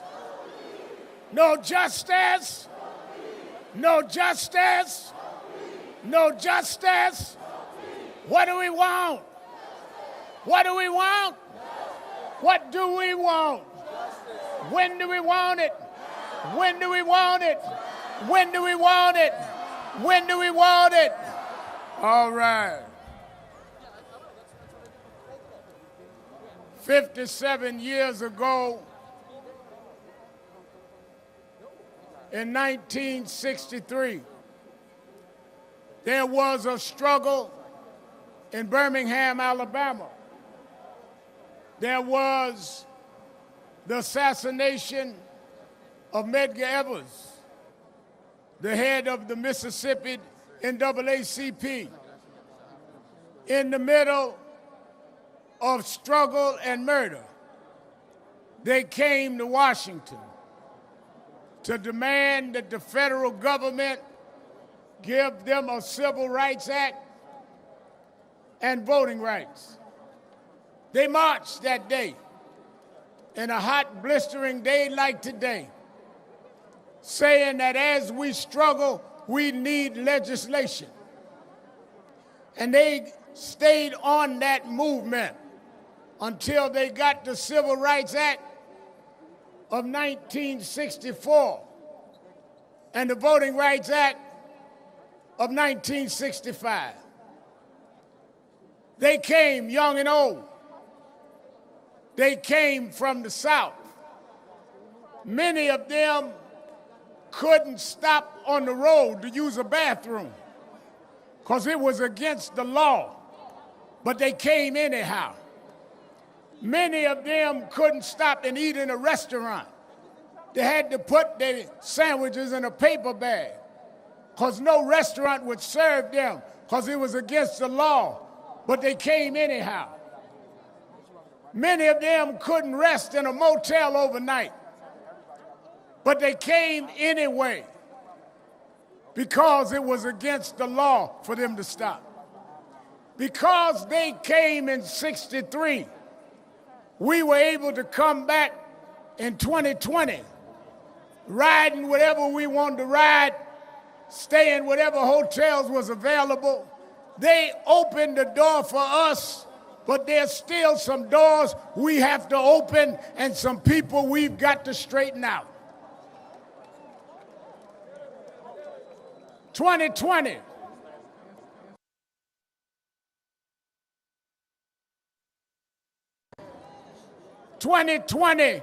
We must deal with those that want to rob our right to vote.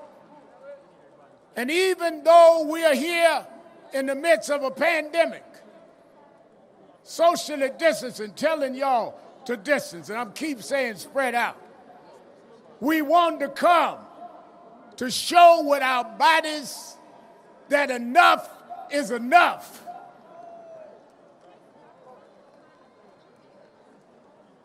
When I was headed to George Floyd's funeral, I talked with Martin III, and I said, you know, maybe we need to go back to Washington. He said, well, let's talk it out, Reverend Al. As I was giving the eulogy, I announced this march. We didn't know how we were going to do it, how we were going to plan it, how many would come, but we did it. Why are we in Washington? I talked with one of the leading minds of our nation, Dr. Michael Eric Dyson, and he told me that, Reverend Al, you got to understand that until there's federal legislation, every state will do what it wants to do. We have passed in the House of Representatives the George Floyd Policing and Justice Act. Now we need to pass that act in the Senate. We need Mitch McConnell and the U.S. Senate to meet on the George Floyd Policing and Justice Act, or we're going to meet you senators at the poll in November 3rd, whether we got to mail in, walk in, ride in, crawl in. We want our bill passed.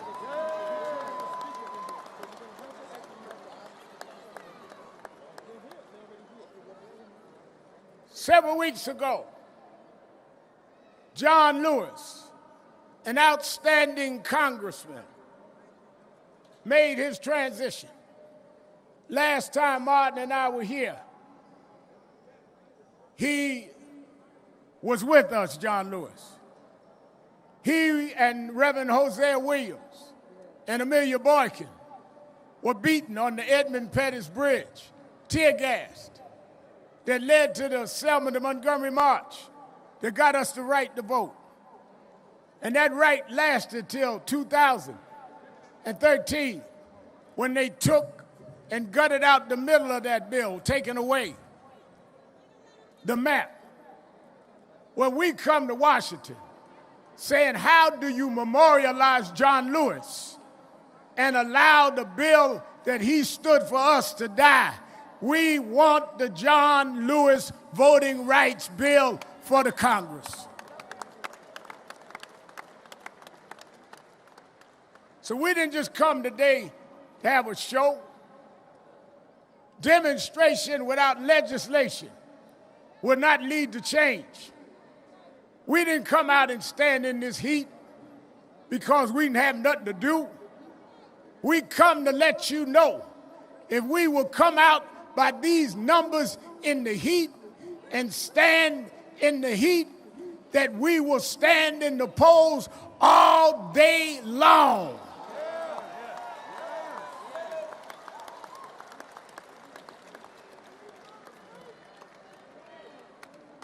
They keep telling me about how it's a shame that black parents have to have the conversation with our children.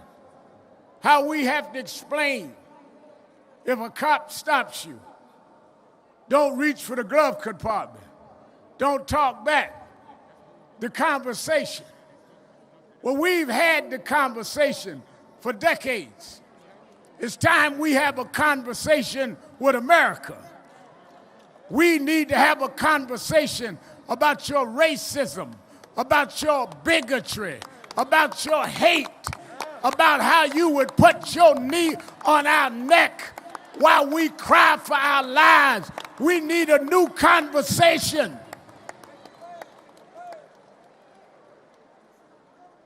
Oh, we didn't come to start trouble, we came to stop trouble.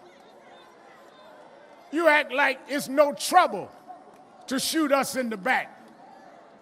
You act like it's no trouble to put a chokehold on us while we scream, "I can't breathe" 11 times.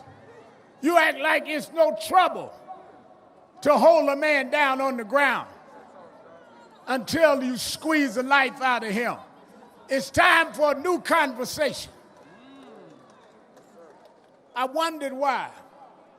I asked Dr. Dyson, why did they have the march at Lincoln's Memorial? Why didn't they go to the Jefferson Memorial? Why didn't they go to the Washington Monument? And he told me, you got to understand, Reverend Al, 100 years before 1963 was 1863. 1863, Abraham Lincoln signed the Emancipation Proclamation. He promised us full citizenship if we fought to save the Union. He promised us 40 acres and a mule. We never got the full citizenship. We never got the reparations. We come to Lincoln because you promised, Mr. Lincoln, and the promise has been broken. And we come like Dr. King came 57 years ago to say we are tired of broken promises.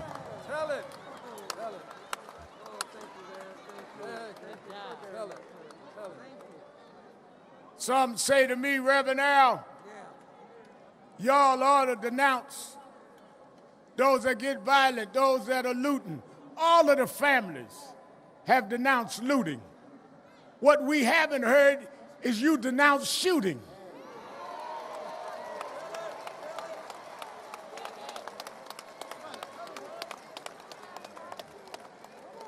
We will speak against the looting, but when will you speak against wrong police shooting?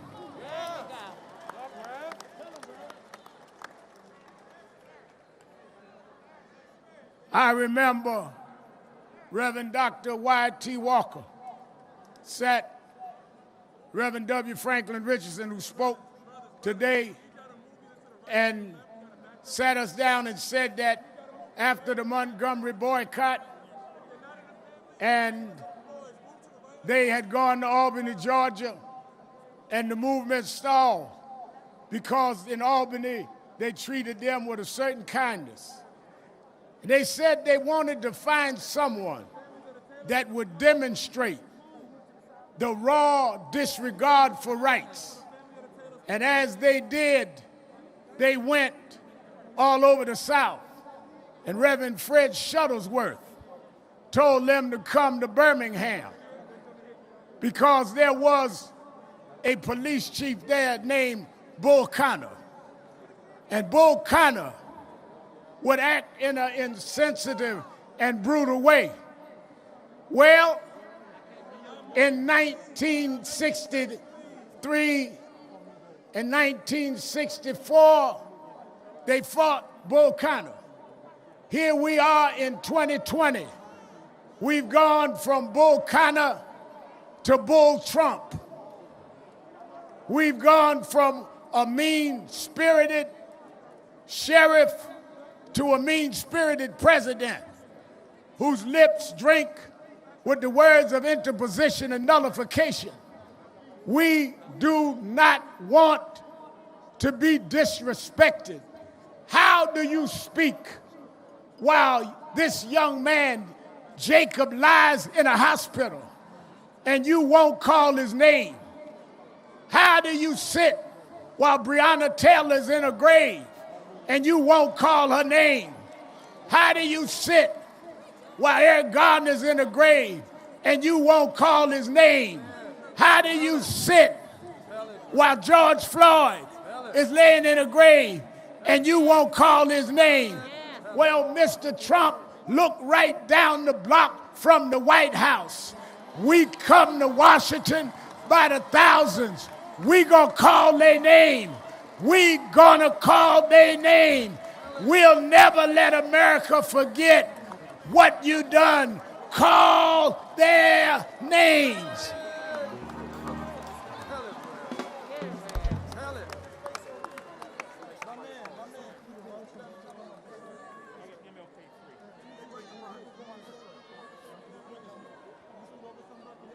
This is the time.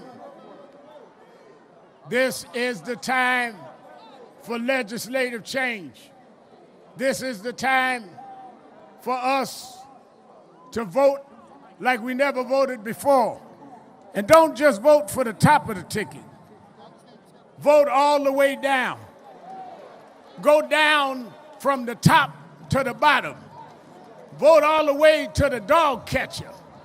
We want to get rid of anybody that's in our way, because our parents died to give us the right to vote. You can mess with the mail, but it ain't the sacrifice that Goodman and Cheney and Swerner gave. Our vote is dipped in blood. Our vote is dipped in those that went to their grave. We don't care how long the line. We don't care what you do. We're going to vote not for one candidate or the other, but we're going to vote for a nation that'll stop the George Floyds, that'll stop the Breonna Taylors.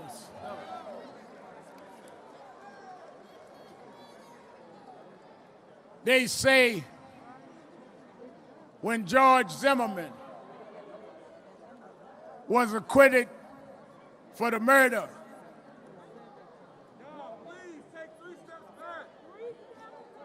when he was acquitted for the murder of Trayvon Martin, 3 young genius sisters wrote the slogan, Black Lives Matter. And it resonated. Why did it resonate? Because too long, you acted like we didn't matter. They said, well, everybody matters, but everybody hasn't mattered the same in America. Reason we had and still have to say Black Lives Matter is because we get less health care like we don't matter. We go to jail longer for the same crime like we don't matter. We get poverty, unemployment, double the others like we don't matter. We treated with disrespect by policemen that we pay their salaries like we don't matter. So we figured we'd let you know whether we tall or short, fat or skinny, light skin or dark skin. Black lives matter, and we won't stop until it matters to everybody.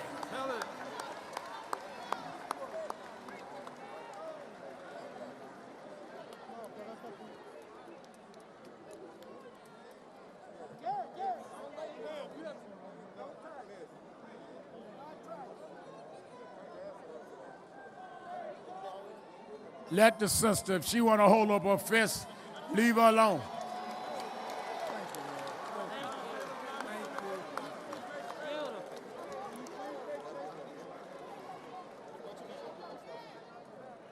Let me say, as we hear from some of the victims, and as we get ready to march over to the King Memorial, 1963, Dr. King talked about he had a dream.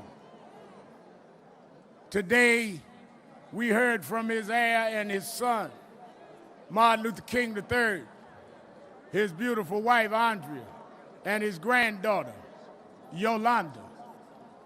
And they are in their bloodline, the children and grandchildren of the dreamer. But we come in the same spiritual lineage, because I want this country to know that even with your brutality, you can't rob us of our dreams. Your bigotry can't rob us of our dreams, because we've always had to dream beyond our circumstance. We always had the dream of being what we were not allowed to be. We are the dream keepers, which is why we come today black and white and all races and religions and sexual orientations to say this dream is still alive. You might have killed the dreamer, but you can't kill the dream, because truth crushed to earth shall rise again. We gonna rise, never to fall again. We gonna stand up even when our legs are tired.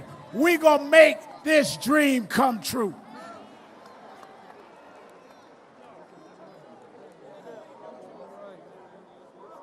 Let me say this. Let me say this as we close.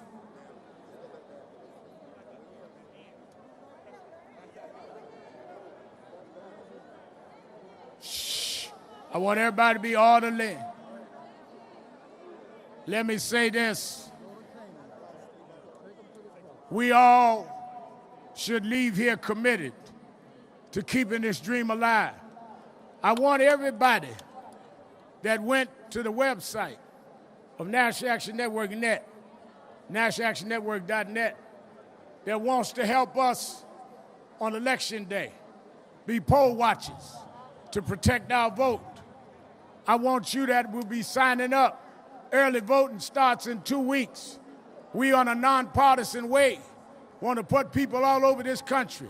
They want to suppress our vote. We've got to have foot soldiers that will protect the vote and that will be out there. And I want you to say to yourself that you could have been so much more. You had ideas and dreams, not only as a race but as a person. But society had their knee on your neck. We could have developed and been as successful as others, but society had their knee on our neck. But we're not going to lay and submit no more. We're not going to take it. Some have different tactics, but we all are rising up. You're going to get your knee off our neck. If we got to march every day, if we got to vote every day, we will get your knee off our neck. Enough is enough. Enough is enough. Enough is enough. No justice. No justice. No justice. No justice. All right. I want to bring out, I want y'all to back up. I want y'all to bring, to my left is the mother of Breonna Taylor.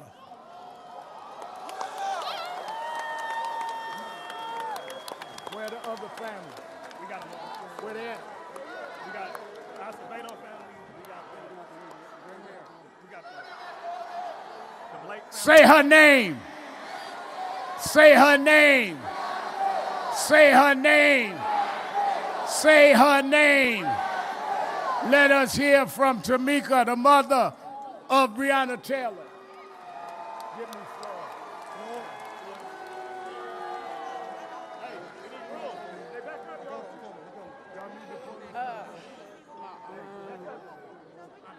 Hi, everybody.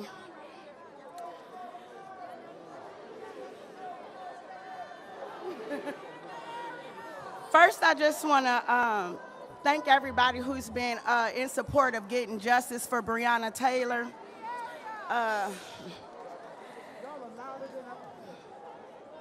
Second, I just want to, I got to thank Louisville, Until Freedom, my family, and most importantly, Kenneth Walker, for coming out here and continuing to say her name louder.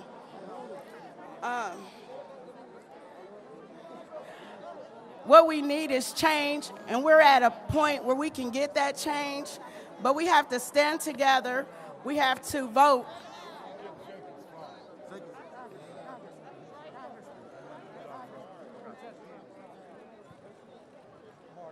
I'm good.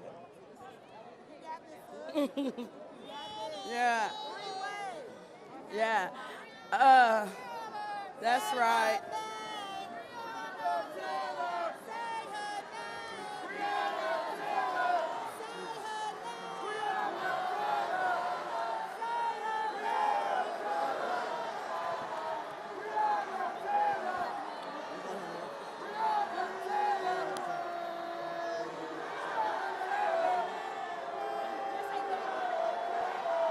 Say her name. Say her name. Say her name. All right, wait a minute. Shh. I brought Mr. Lincoln all of the broken promises.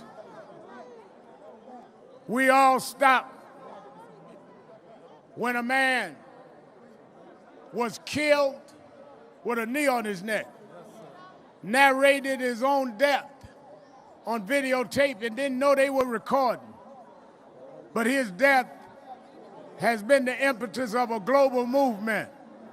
I bring you his brother, the brother of George Floyd, Fionis Floyd.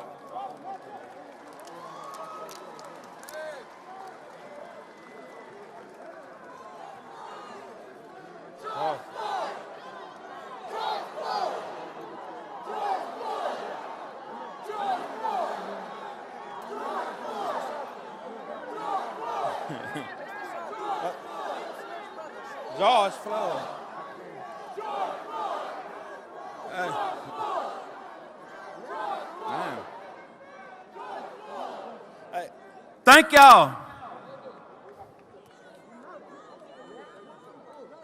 Get my sister Bridget, my attorney Tony Romanucci, my wife Keita, my sister Tanya, my nephew Brandon. Your brother said. Okay. You gotta go. All right. I'm so overwhelmed right now with everybody's here right now. Man. No, it's okay. Hey, I wish George were here to see this right now. That's who I'm marching for.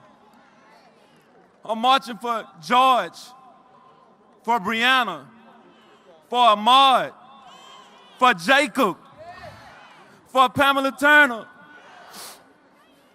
for Michael Brown, Trayvon, and anybody else who lost their lives or are too evil. Man.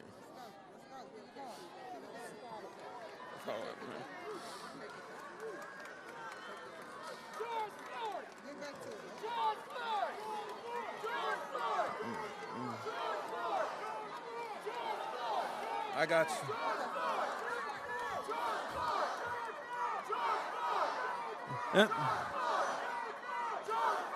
It's never been more clear than change right now. It's happening right now because we demand it.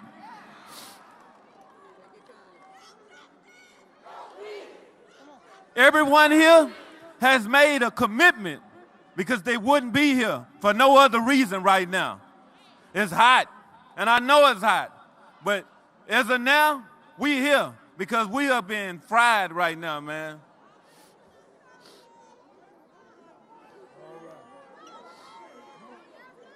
Man, Bridget, I'm trying.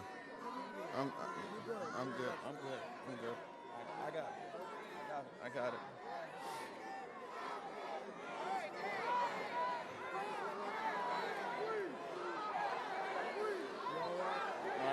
got it, Mr. Al. I got it.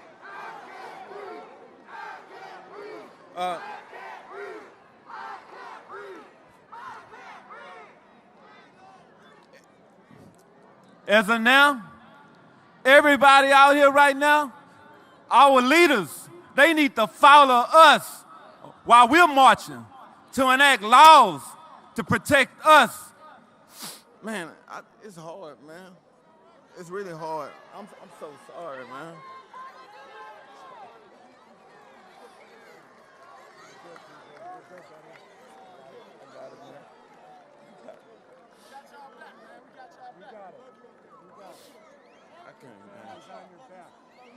Man. My brother George, he's looking down right now. He's thankful for everything that everybody is doing right now. Y'all showing a lot of empathy and passion, and I'm enjoying every last bit of it right now. If it weren't for y'all, I don't know where I'd be right now, because y'all are keeping me running. I have to advocate for everybody, man, because right now, Jacob Blake, I'm feeling, it's hard just to talk right now. Shot 7 times, man, with his kids. That's painful.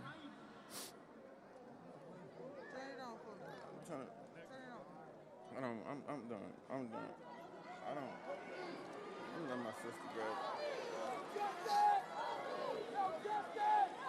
I don't forget all that crying. I'm Bridget Floyd, George Floyd's sister.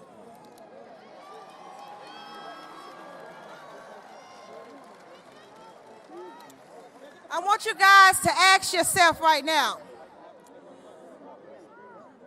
how would the history books remember you? What will be your legacy? Will your future generations remember you for your complacency, your inaction?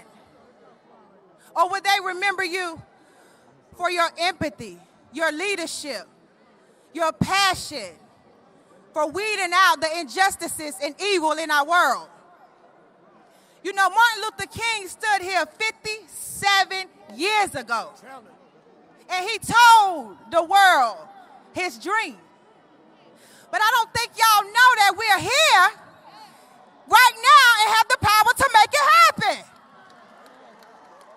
I don't think y'all hear me. But we have to do it together. We have to do it together for our generations to come, our children. My brother cannot be a voice today. We have to be that voice. We have to be the change. And we have to be his legacy. Thank you from the Floyd family.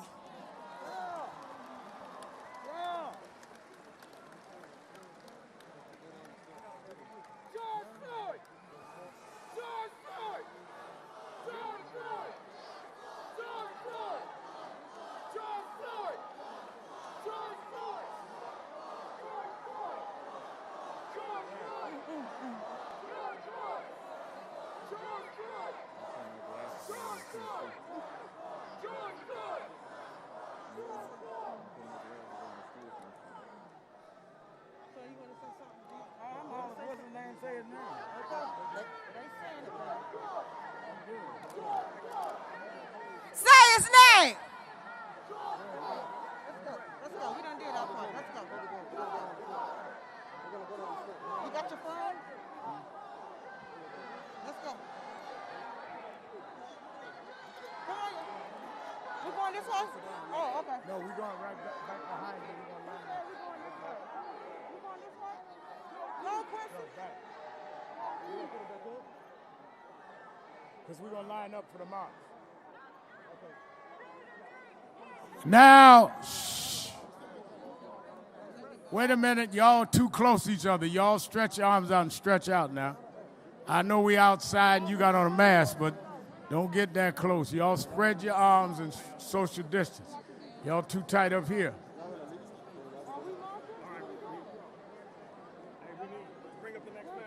Next family, let's go. He said you need to bring up the next family, so we need to move. We gotta move. Few days ago,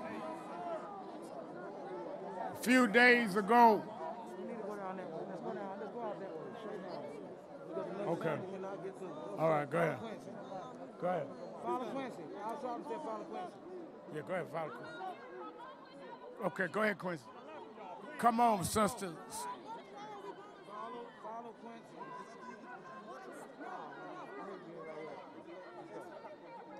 Give a hand to Floyd family as we get ready. Please have one speaker. Shh.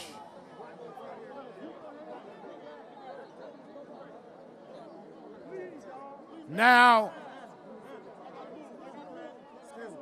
y'all are too loud. Why are you screaming?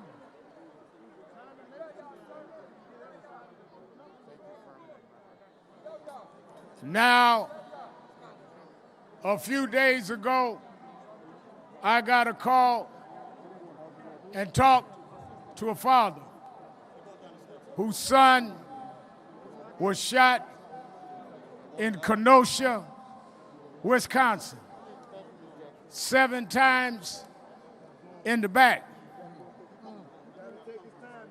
While he was running into his car, policeman had the edge of his T-shirt. There was no weapon in his hand. There was no threat to the policeman. By law, a policeman should only use deadly force when they are on a life-extenuating circumstance. What could have been the circumstance when a man's running away from you? What could have been the circumstance when a man is trying to get in his car? Now they say they may have found a knife in his car. Well, did they examine the police to see if they had X-ray vision to see through the car door? When he shot him, he didn't know what was in the car. What he knew was that a black man seems to be expendable. And we come to say we are no longer expendable. We are going to demand justice. His mother and father are both here. His mother got a little heat exhaustion and is sitting in the tent. But I bring you the father of this young man who we are all rallying for. This is Jacob's daddy, who said to me, I'm going to fight for my son.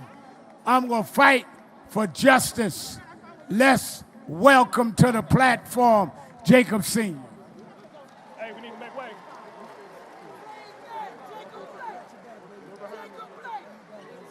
Jacob Blake.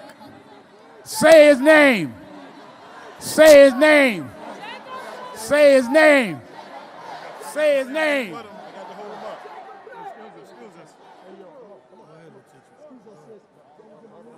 She's going to say something for her mother. His sister's going to first speak for the mother who's here in the tent.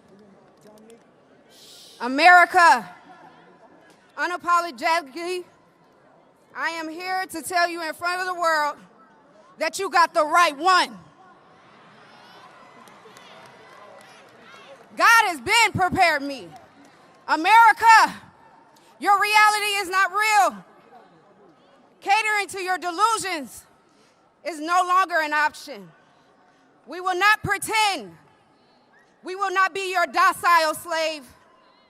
We will not be a footstool to oppression. Most of all, we will not dress up this genocide and boo and call it police brutality. We will only pledge allegiance to the truth. Black America, I hold you accountable. You must stand, you must fight, but not with violence and chaos. With self-love. Learn to love yourself, black people. unify.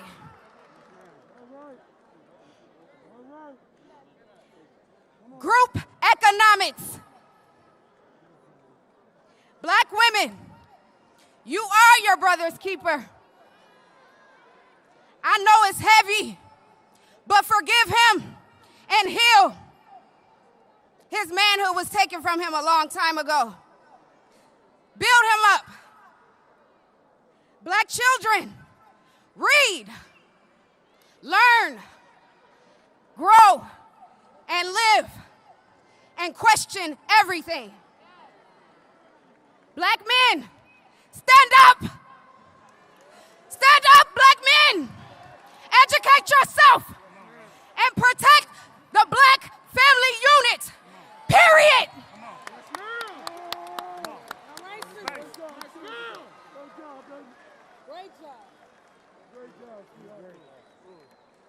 No justice. No justice. No justice. Jacob Blake. Jacob Blake. Jacob Blake. There are two systems of justice in the United States. There's a white system and there's a black system. The black system ain't doing so well. But we're going to stand up. Every black person in the United States is going to stand up. We're tired. I'm tired of looking at cameras and seeing these young black and brown people suffer. We're going to hold court today. We're going to hold court on systematic racism. We're going to have court right now. Guilty. Yeah. Guilty. Guilty. Racism against all of us. Guilty. Guilty. Racism against Trayvon Martin. We find them guilty. Racism against George Floyd. We find them guilty. Racism against Jacob Blake. Abdul Dawala. If I said the name wrong, Allah forgive me. Guilty. And we're not taking it anymore. I ask everyone to stand up. No justice. No justice. I met this man when I was 7 years old. How did I know I was going to meet this man again in these circumstances? I truly did not want to come and see y'all today for these reasons. My father was in town for the first march on D.C. I have a duty. I have a duty to support and understand each one. I love everybody in this crowd. I love you. If nobody told you today, Big Jake loves you. But we're going to stand up, baby. We're going to stand up together. I need your strength. Big Daddy's legs ain't that good anymore. I need your strength. No justice. No peace. No justice. No peace. I love y'all.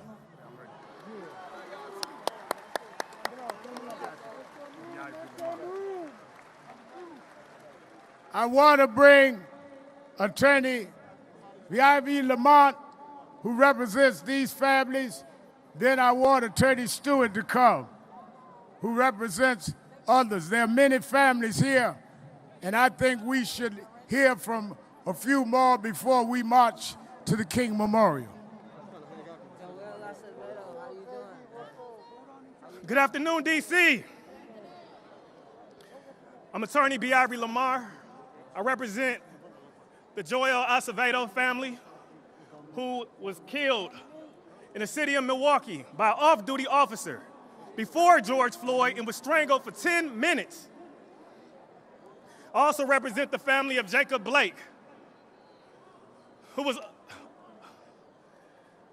unhumanly just killed, shot 7 times, but he lives today.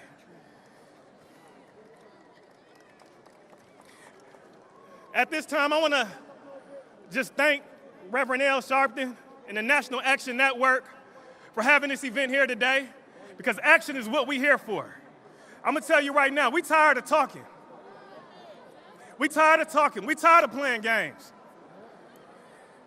2020 is the year that America is going to be put on timeout. We thank the Milwaukee Bucks.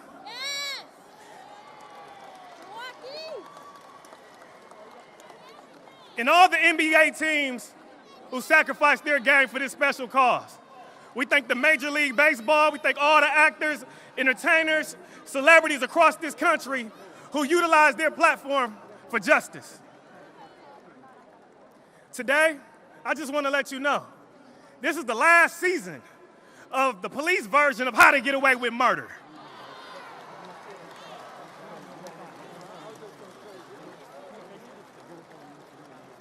We know your playbook. We know your plays.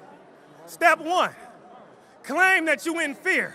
Find an object or an action and say that you in fear so that you can justify killing a black or brown person. Step 2, assassinate that black or brown person. And then step 3, you assassinate his character. Then after you get to step 4, you delay your investigation. You exaggerate it. You got the video that takes 20 seconds to watch, but you take 2, 3, 4, 5, 6 months to say you're still investigating. And then when you call an uproar around our community, then you attack our protesters that are gathering peacefully and take any extreme and use tear gas against them. I want to let you know, we're here today because the game is over. This timeout is not in vain. We know your plays, and it's over. It is training day for police officers and law enforcement agencies across the country. It is training day. If you don't train your officers on the standard operating procedures and get them racial bias training, the great civil rights lawyers of this country will hold you accountable. And I'm going to let you know right now, it's not going to be cheap because Black lives matter.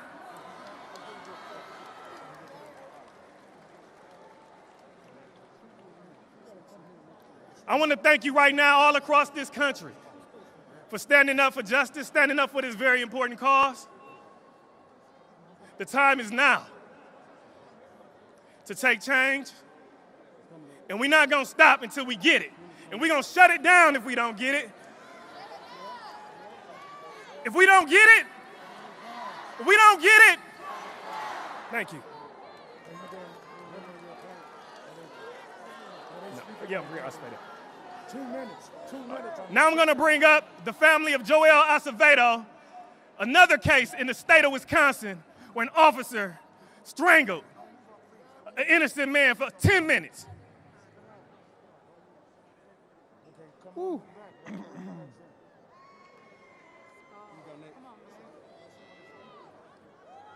Let us free.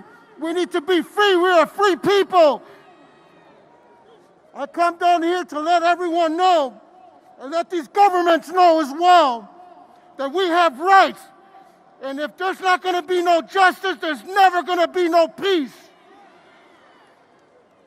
I love that this is what God wants, our brothers and sisters to stand in one and unity with the Hispanics, Asians, every different nationality that is standing for right. Joel Acevedo did not deserve to die. He was my son, invited to a police party where there was drugs and alcohol. The city of Milwaukee's been hiding this case. They choked him for over 10 minutes into the officer's house, Michael Mattioli, along with his 2 accomplices that they want to use as witnesses, Andrew Joukowsky and Eric.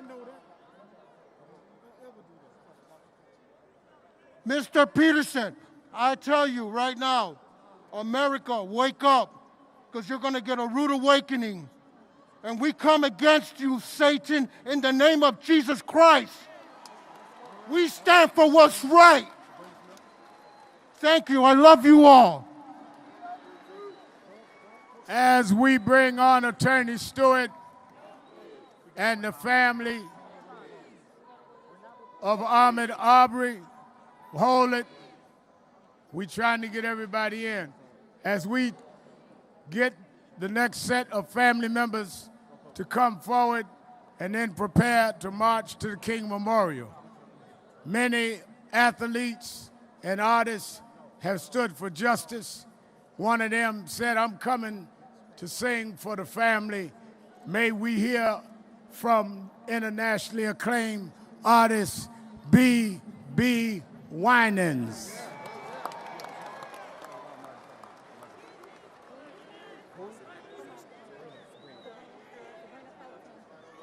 I've been watching her for a half hour. Y'all think I'm blind?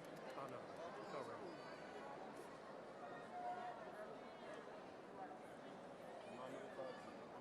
right. No justice!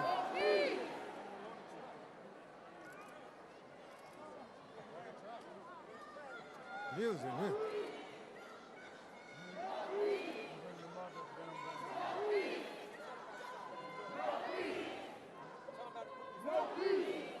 This song I wrote after the death of Freddie Gray. My son at the time was 15 years old, and all I remember was seeing my son's eyes in Freddie's eyes. And I went to the piano and I wrote a song, not just for my son, but for every son and every daughter that's represented. Black lives matter. I said, Black lives matter. Black lives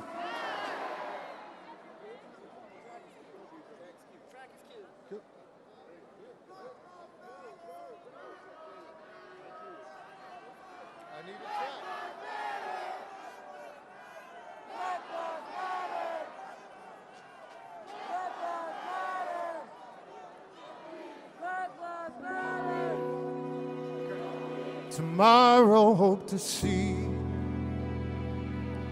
his eyes looking back at me with that smile, his possibilities and our plans don't take away from me. With your hands at night, I close my eyes and I pray, Lord, cover him with love and your grace. How can you know his heart, my friend, when already judged him by his skin? See, it's the right to live that we're after. Wanna trade my tears to laughter. 'Cause in one moment dreams are shattered. Our sons and daughters matter. Yes, black lives matter. Oh. So let my words resound clear, with hands lifted high and revered urgently. Regard, dispel fears in hope of saving lives that we hold dear. Yes, we do. See, it's the right to live that we're after. We must trade our tears for laughter. 'Cause in one moment,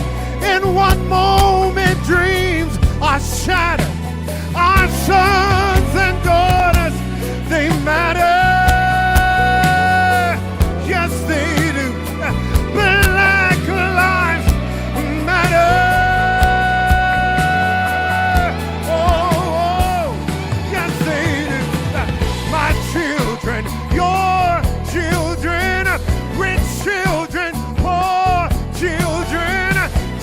loves the little children, all the children of the world. Your children, her children, his children, our children.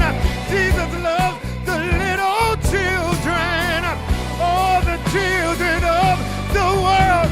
It's the right to live. It's the right to live. I'm after. We must trade these tears for laughter. 'Cause in one moment, dreams are seeing. Our sons and daughters matter. Yes, they do. Yes, they do.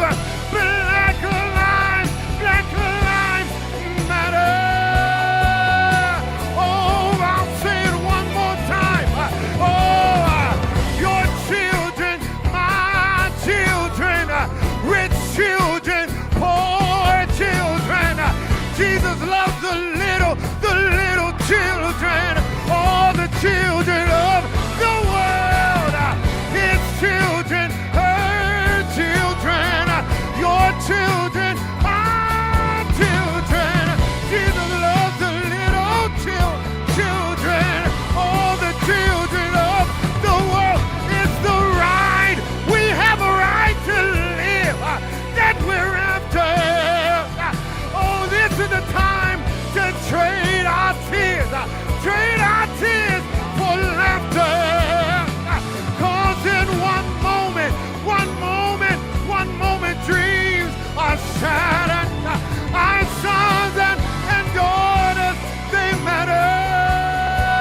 Yes, they do. 'Cause black lives matter. Oh, so tomorrow I hope to see my son's eyes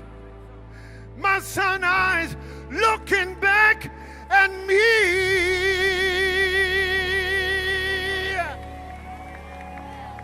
B.B. Winan, Attorney Stewart.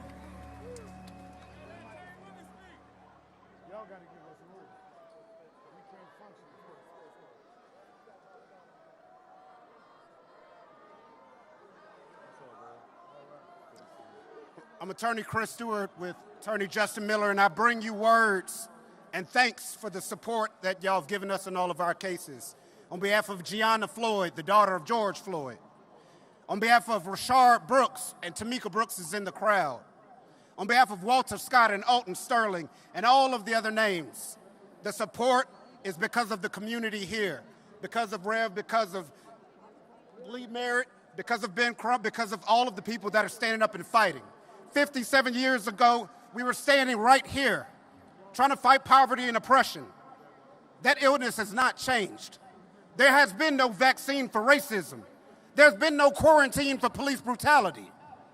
And that's what we're here for today, because we're all the cure. All of these families up here, their children are not victims. They're the vaccine. Thank you for your support. Continue to fight, because without you, we're nothing. Let us hear.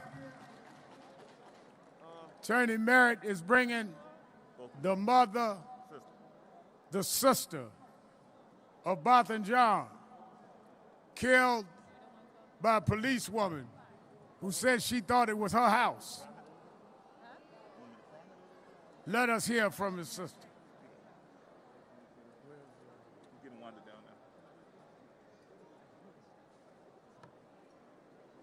Hello, everyone. My name is Elisa Findley. I first want to thank the National Action Network. I would like to thank the National Action Network, Reverend Al Sharpton and Martin Luther King III for organizing and convening this march. Botham Ja is my brother. September 6th marks 2 years since I last heard his voice, heard his laugh, 2 years since my family has felt whole. Because September 6th will be 2 years since Amber Geiger shot my brother through his heart. Botham died while sitting at his home eating ice cream and watching football. He was minding his own business. Since then, I have been on a mission to seek reform to the severely broken justice system because both of them would still be alive today. Instead, we are 9 days away from the second anniversary of his murder. 2 years of saying his name and Antoine Rose's name, 10 years of seeking justice for DJ Henry, 4 years of saying Terrence Crutcher's name, saying Chantel Davis, Delron Small, Sandra Bland, Tatiana Jefferson, and so many others. I am tired of learning new names, adding new hashtags to an already long list of victims of police terror. We cannot allow our brothers and sisters to only be remembered for how they died. We need to continue to push for change so that their lives were not taken in vain. We are all in this together. We are our brothers and sisters' keeper. Thank you.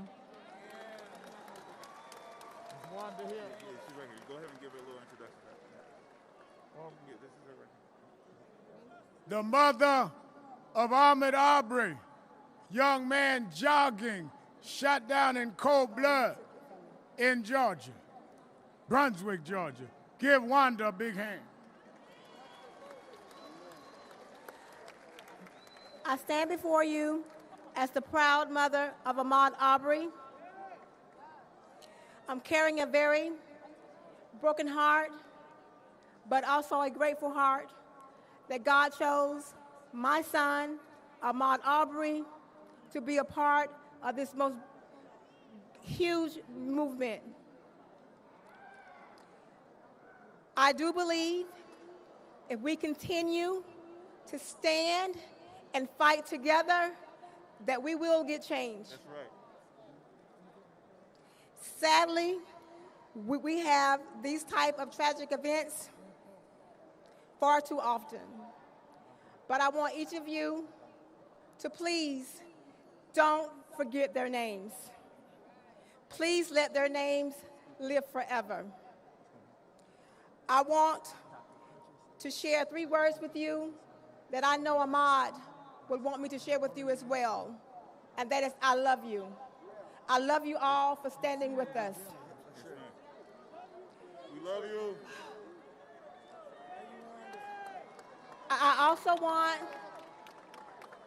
you guys to help me chant his name, and maybe he'll hear it in the heavens. Say his name. Ahmaud Arbery! Say his name. Ahmaud Arbery! Thank you, and I love you.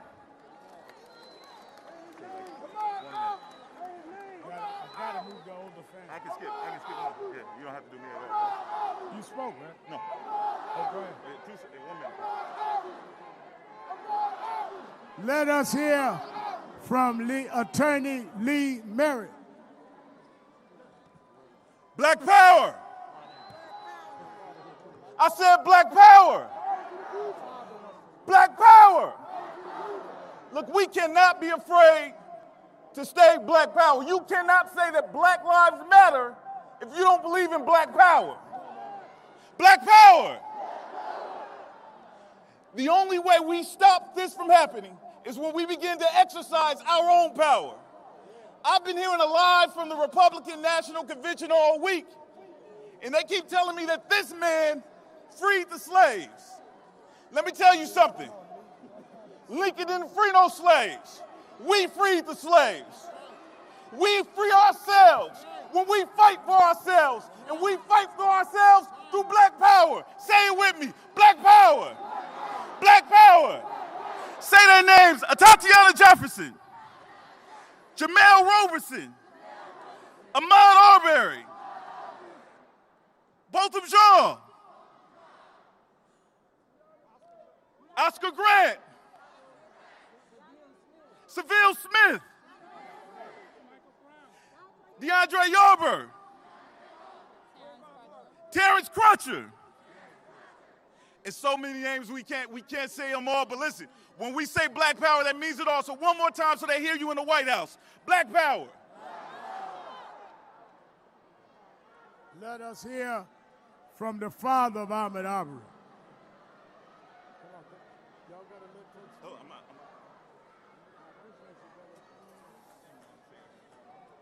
y'all ask one more time.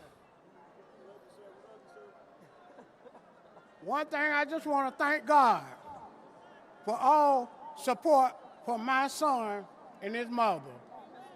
I just want to say it's been a hard road because my boy been lynched by 3 white men.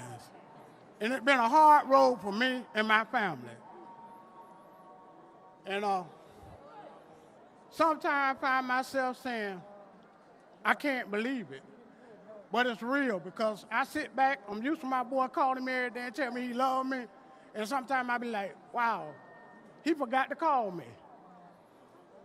And it just ain't real, I can't believe it. So I sit back and say, my boy gone, he not coming back. So me and his family got to be his boys now. And we got to keep on fighting. And I'm going to fight, because I'm a fighter. I'm not going to stop till God call me home. Right. More power to the people, and thank y'all. Right.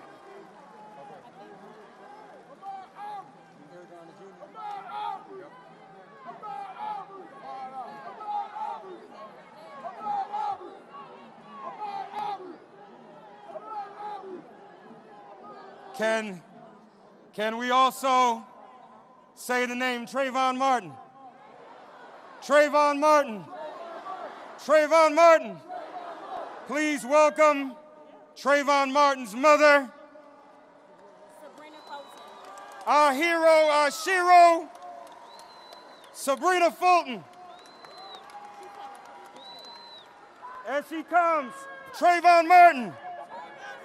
Trayvon Martin. Trayvon Martin. Trayvon Martin. Sabrina Fulton. Thank you, thank you, thank you, thank you. I just want to say, even though we're going through a crisis, even though it looks dark, I want to tell you to be encouraged. I want to tell you, in spite of what we go through, be strong, stand tall, be encouraged. Don't stop saying Black Lives Matter. Don't stop peaceful protesting. Don't stop praying. Don't stop uniting. Stand together. This is what this is about. We was built for this. And last but not least, I want to leave with you my favorite Bible verse. It's Proverbs 3, 5, and 6, and it says, trust in the Lord with all your heart. Lean not unto your own understanding. In all your ways acknowledge him, and he shall direct your path. So regardless of what you're going through, trust in God. He's the only thing that matters. Stand up, people. Stand up. We was built for this. Keep fighting. Amen. Trayvon Martin. Trayvon Martin. Trayvon Martin. Let's give a round of applause to Sabrina Fulton. All of these families for their strength and their courage. Another brother who the NYPD killed, Eric Garner. I can't breathe. I can't breathe. I can't breathe. We have now Eric Garner Jr., and if you all would let her make her way to the rostrum, Eric Garner's mother, Gwen Carr. Come on, Eric Garner Jr., give him a round of applause. I can't breathe. I can't breathe. It's been 6 years since my father's words became our words. We have to make a change. I'm challenging the young people to go out and vote.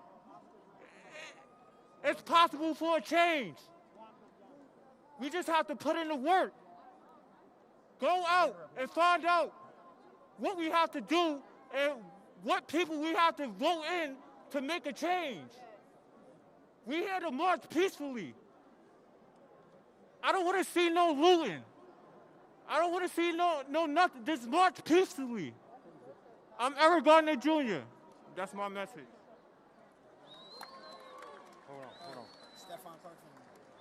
We have the mother of Oscar Grant, ladies and gentlemen. Just a word, quickly, please. What's your name? Rhonda Johnson, ladies and gentlemen. Rhonda Johnson. Good afternoon. I want you to know that this race is not given to the swift nor to the strong, but to the one who endures. And we are a fighting people. Micah 6:8 says, what does the Lord require of you? To walk humbly and justly. And when we think about justice, we look as a people, we have not received the justice that we deserve. And it's going to require each and every one of us to continue to band together, to continue to march, to continue to protest, to continue to call the injustices unjust. And you, as a people, we as a people, can make it happen. We can change some of the laws that are before us. If we band together, I have with me my brother, Cephas Johnson, Uncle Bobby, and we are here to fight till the end because we know from Oscar's case, only 11 months in the county jail, where is the justice? Where is the justice? We look at liberty, and liberty is imbalanced.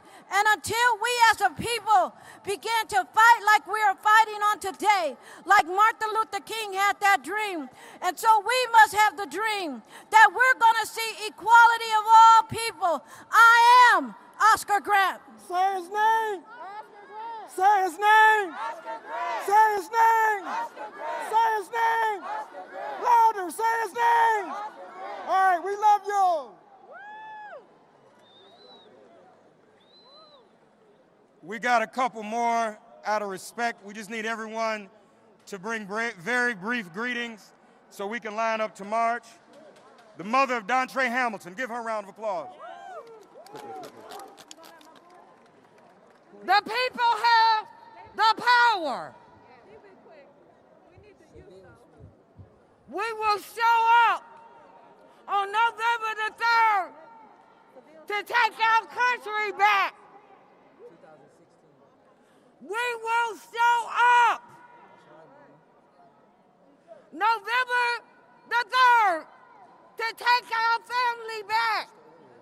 There's no order. And I am Dontre Hamilton's mother. You know, that's just not even fair. He was shot 14 times for sleeping in a park. I will never stop fighting for you.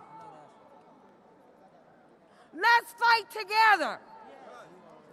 Vote. Hold on. Sisters and brothers. My brown mother is here. Where is she? Sisters and brothers, let me just say this.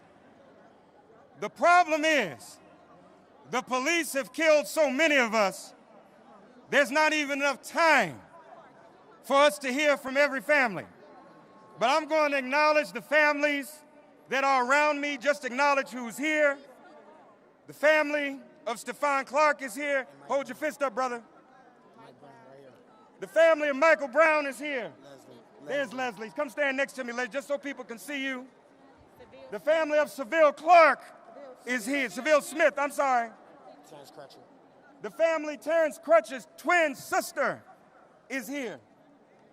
Who am I leaving out? David Jones is here. Am I leaving anybody out? Who? Philip Pennell, the family of Philip Pennell. Antoine Rhodes. Montez Hambrin. Are you his mother? The mother of Montez Hambrin. Look. Emmanuel Lee. You see all the names that are being called. We want to pray for all of these families. Pamela Turner. Tamir Rice, please. Niles Arrington, please. Please follow the instructions of the marshals and begin to line up to my right. speak. as we begin tomorrow. Y'all all right with one more, Leslie? Everybody good? Leslie gonna speak. Yeah, and then Stephon Clark gonna speak. Well, no, I'm not doing all that. We doing two. No, we're not. We're not gonna do any. Yes, We're we gonna. is. No, we can't do it, bro. There's no time. I'm tired. You don't think We gotta march. We gotta march. Move to the. You're on TV though, brother Stephen. You're on TV. I've been on TV more than once. Yeah. I know. You're on camera. Okay. We didn't come out from California or nothing. All right. On my mama kids. You need to. So, let's let everybody line up. You can see the crowd shifting to the right. Let's make way for these families to lead the march. You get over there and maybe you can jump on the mic over there. All right? I'm sorry. It's just one person after another. It's coming, brother. Who? Tony Robinson. And then I gotta let everybody speak, and we don't have time. I know, but she could be speaking right now. Because she's been here since this morning. That's Reverend Sharpton's decision. I know, he flew us in for that purpose. Joseph Richardson. All right. Joseph Richardson. Joseph Richardson.